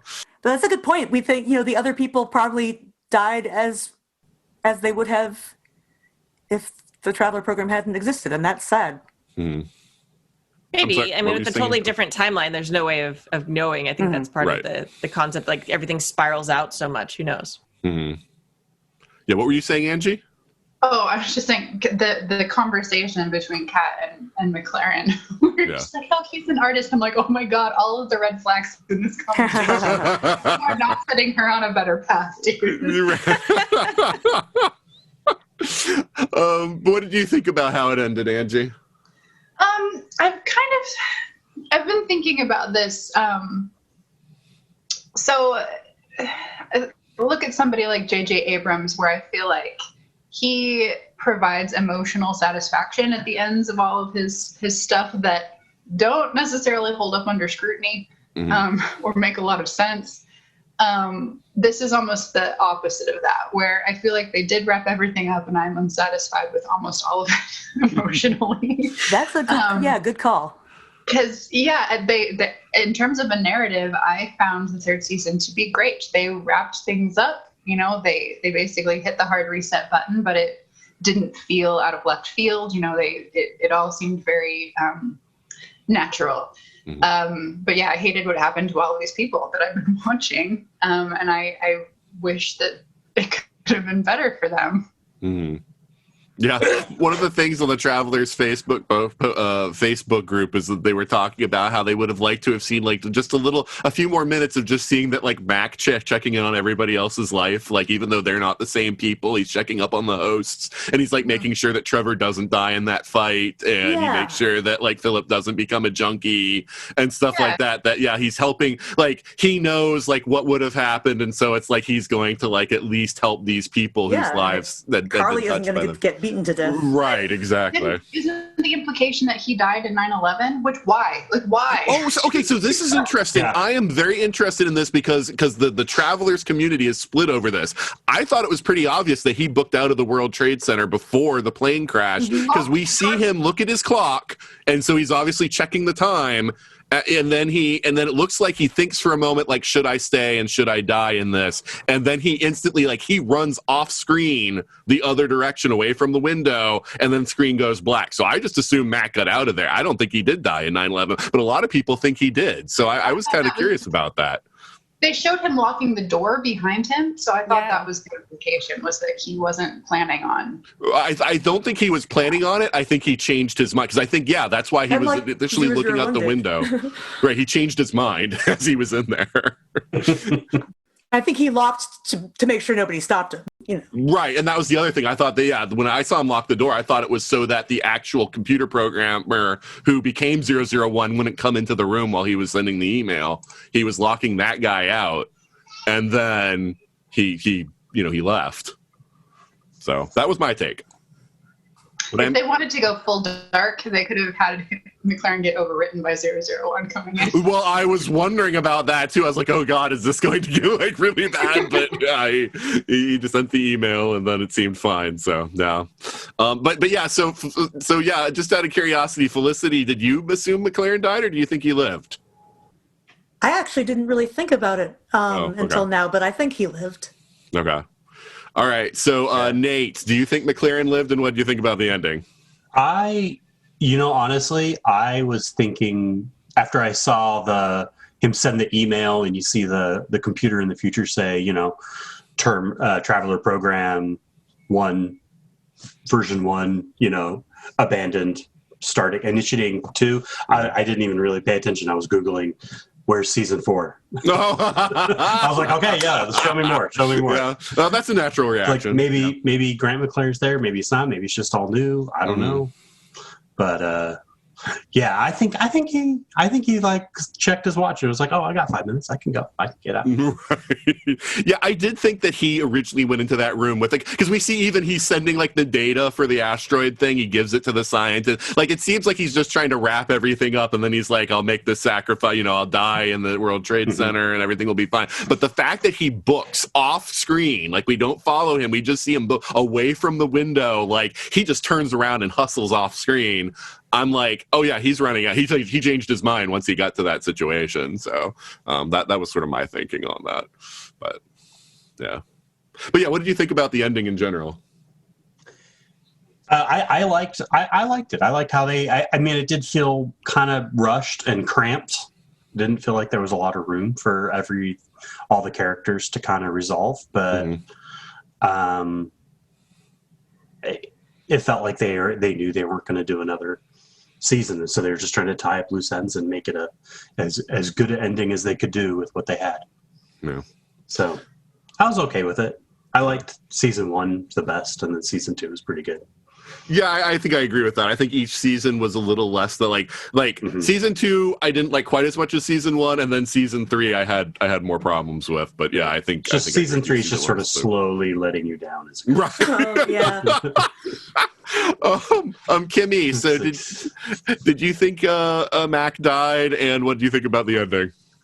I did think Mac died, but I did note that he ran away. It hit me as like, oh, they don't think they're getting another season, but they're leaving it open just in case. Mm-hmm. So it's like, oh, he's written to die, but if we get a 4th season, we can have it back. Then he got out magically.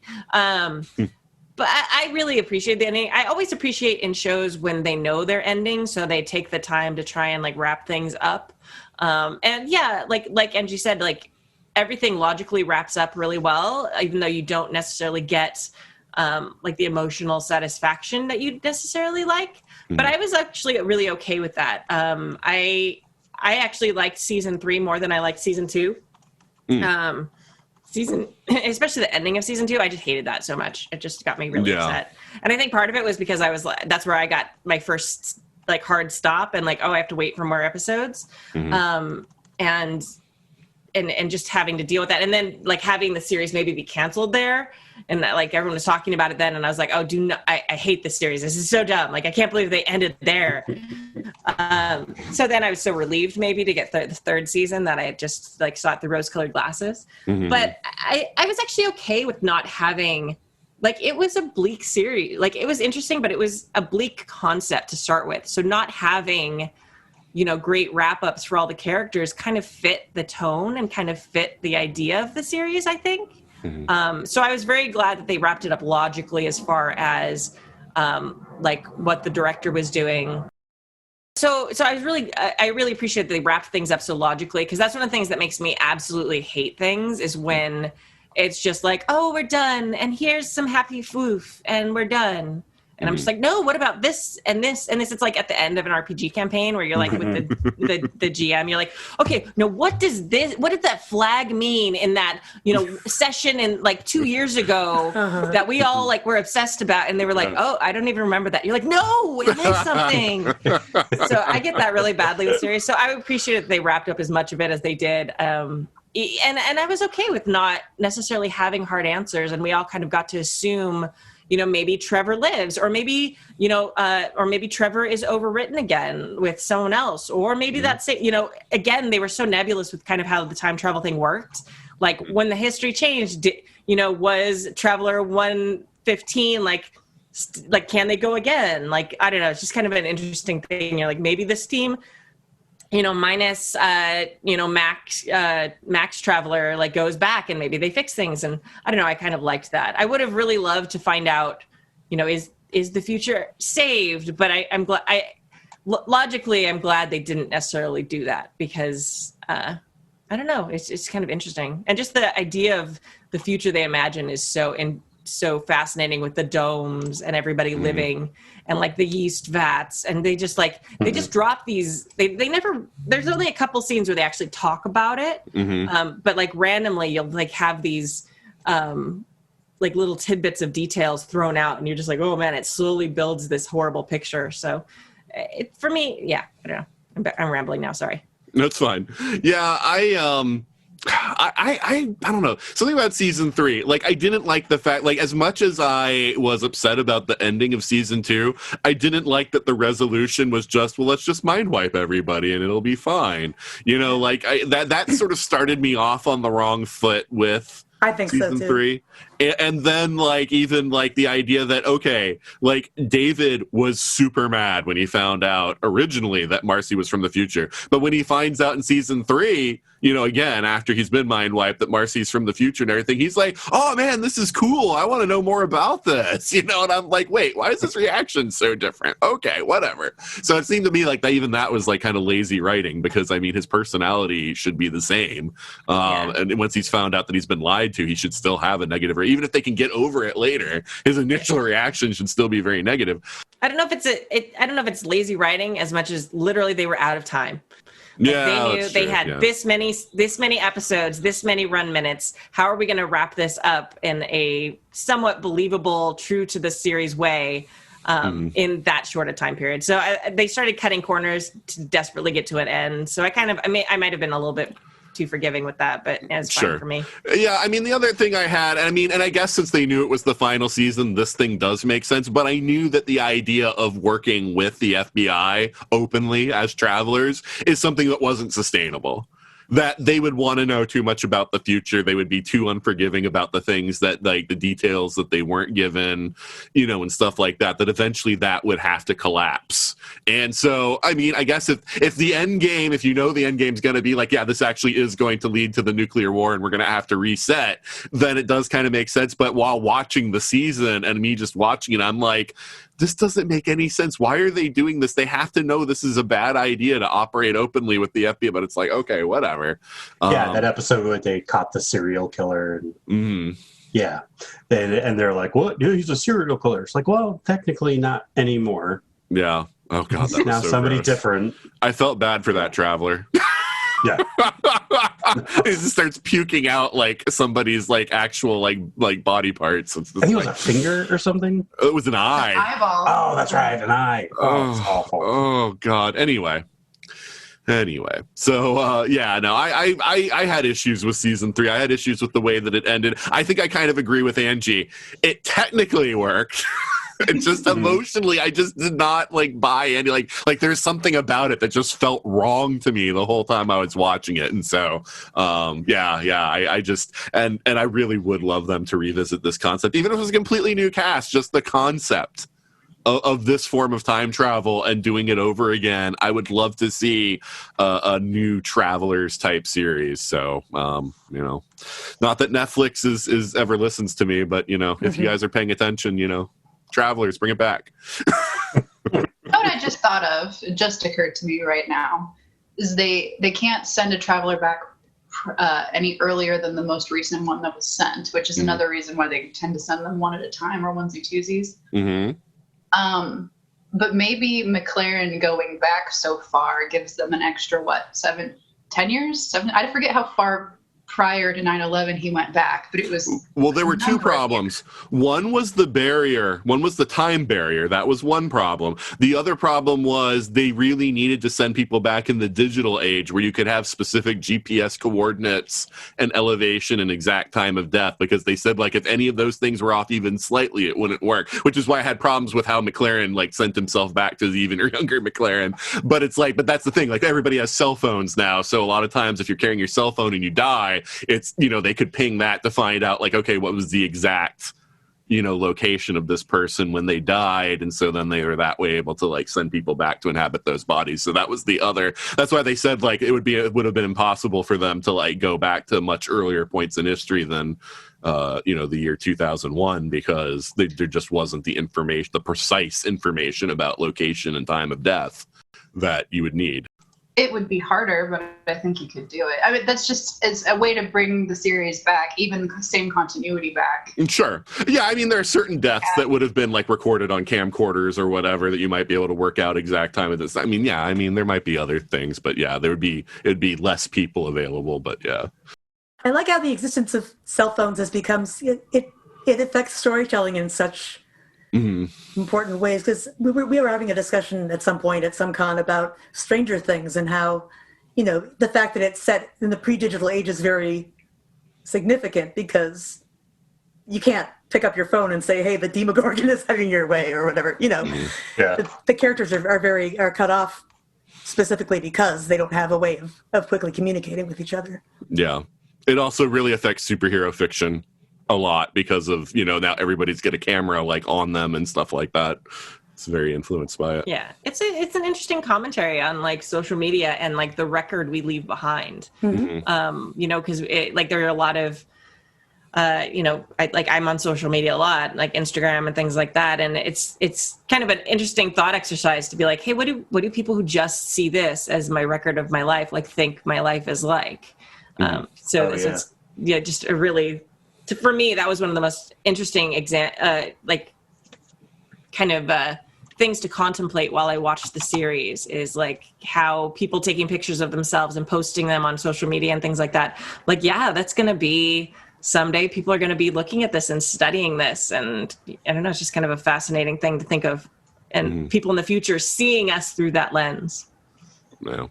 Yeah. Grandma, is this you? Yeah, right.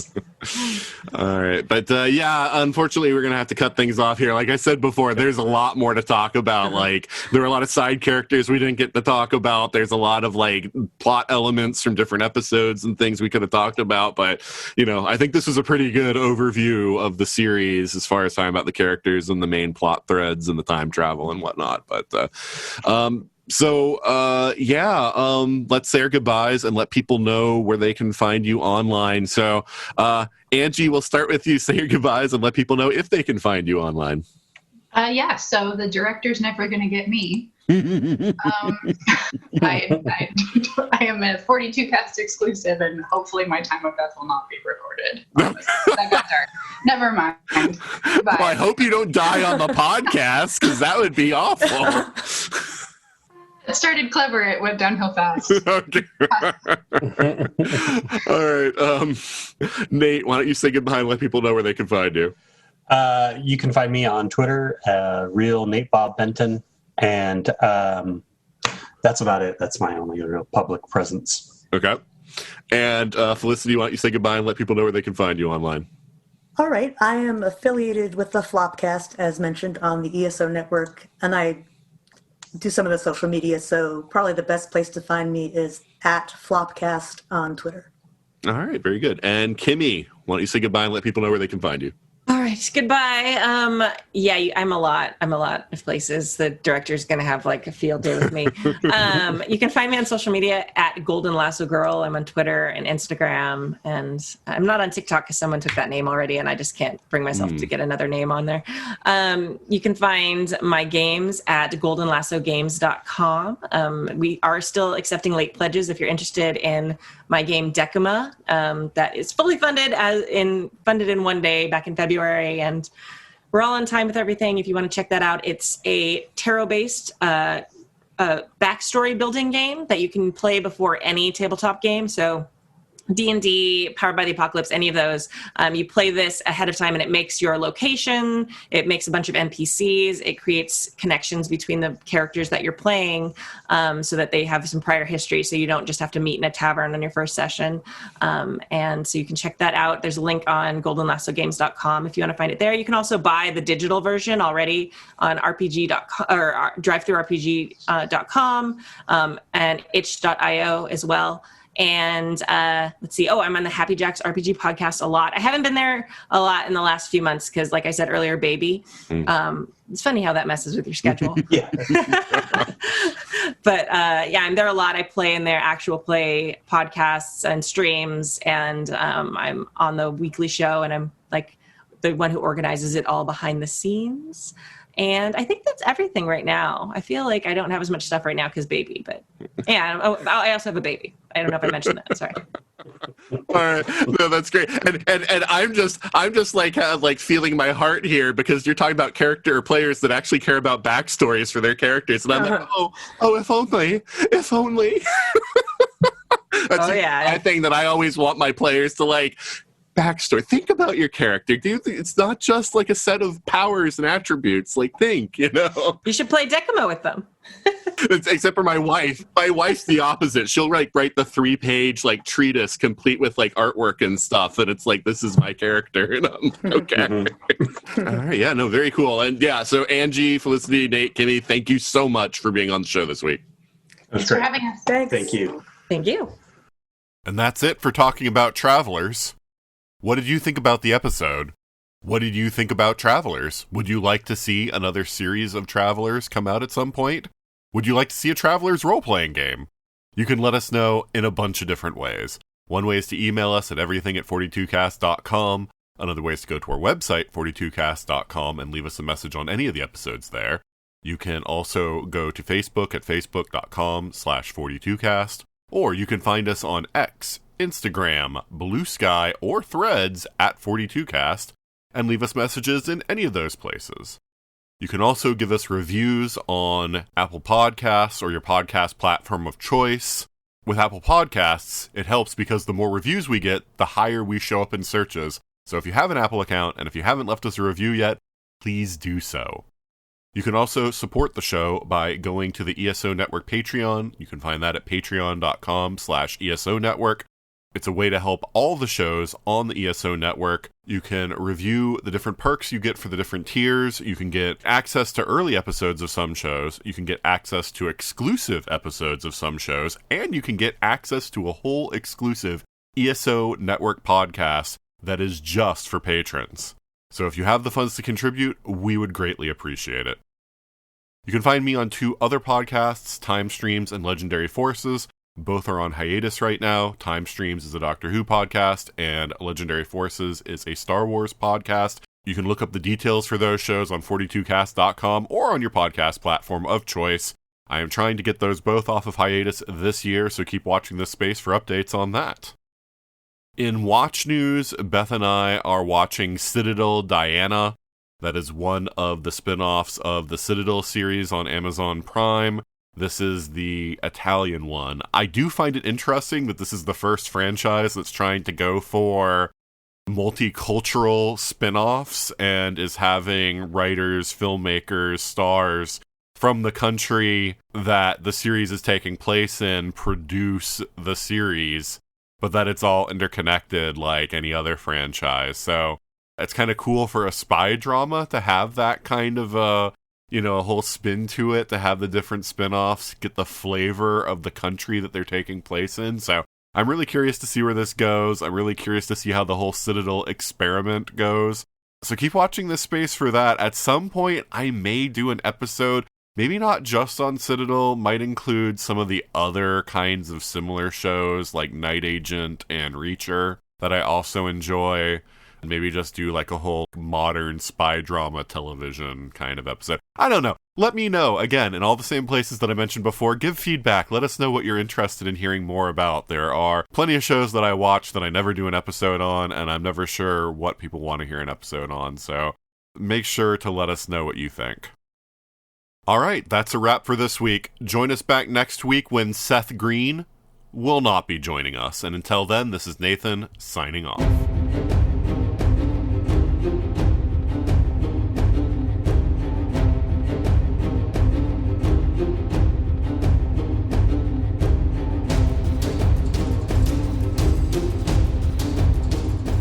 You have been listening to the 42 Cast, copyright 2025. Got a question for the ultimate answer? Contact us at everything@42cast.com. Theme music is Sharper Swords by Brandon Ellis. Check out more of his work at www.cityfires.com. The 42 Cast is a proud member of the ESO Network.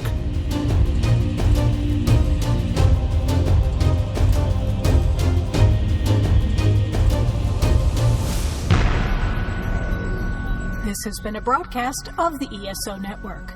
Be part of the crew and help support our shows by donating to our ESO Patreon or by shopping at the TeePublic store, which can all be found at www.esonetwork.com.